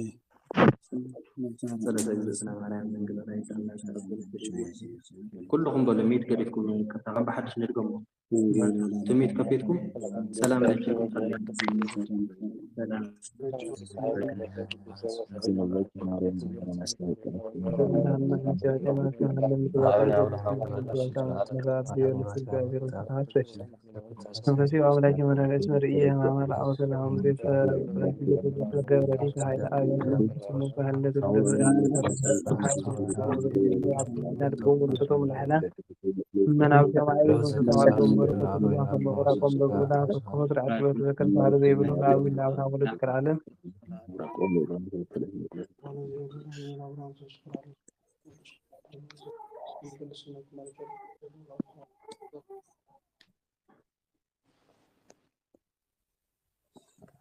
እሺ ማርያም ላይ ማርያም ሰላም ለክሳለና ሰዓታት ነው ማዕዝ ባርክ አምላክና ሰረፈ ሰዓት ነው ለሊት ባርክና ሰማርና ትምህርት ብስላት ልብና ይጻፍና ነብርና አልመንጠና ነብርና በረከታ ረድኤታና አምላክ ነው ሁሉም ቅዱሳን እግዚአብሔር ክለና አቡነ ዘበሰማያት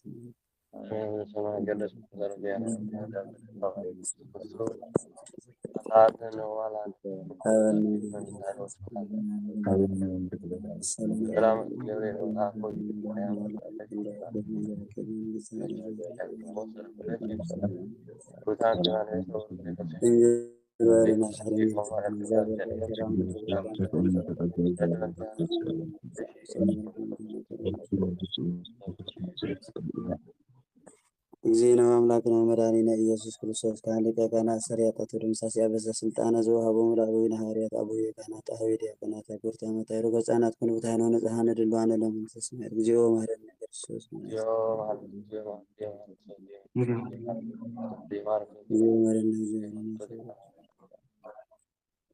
ዛልፈ ማረና አዝመጹን ያቆና ከመን መንተግዘት ነው ማርያም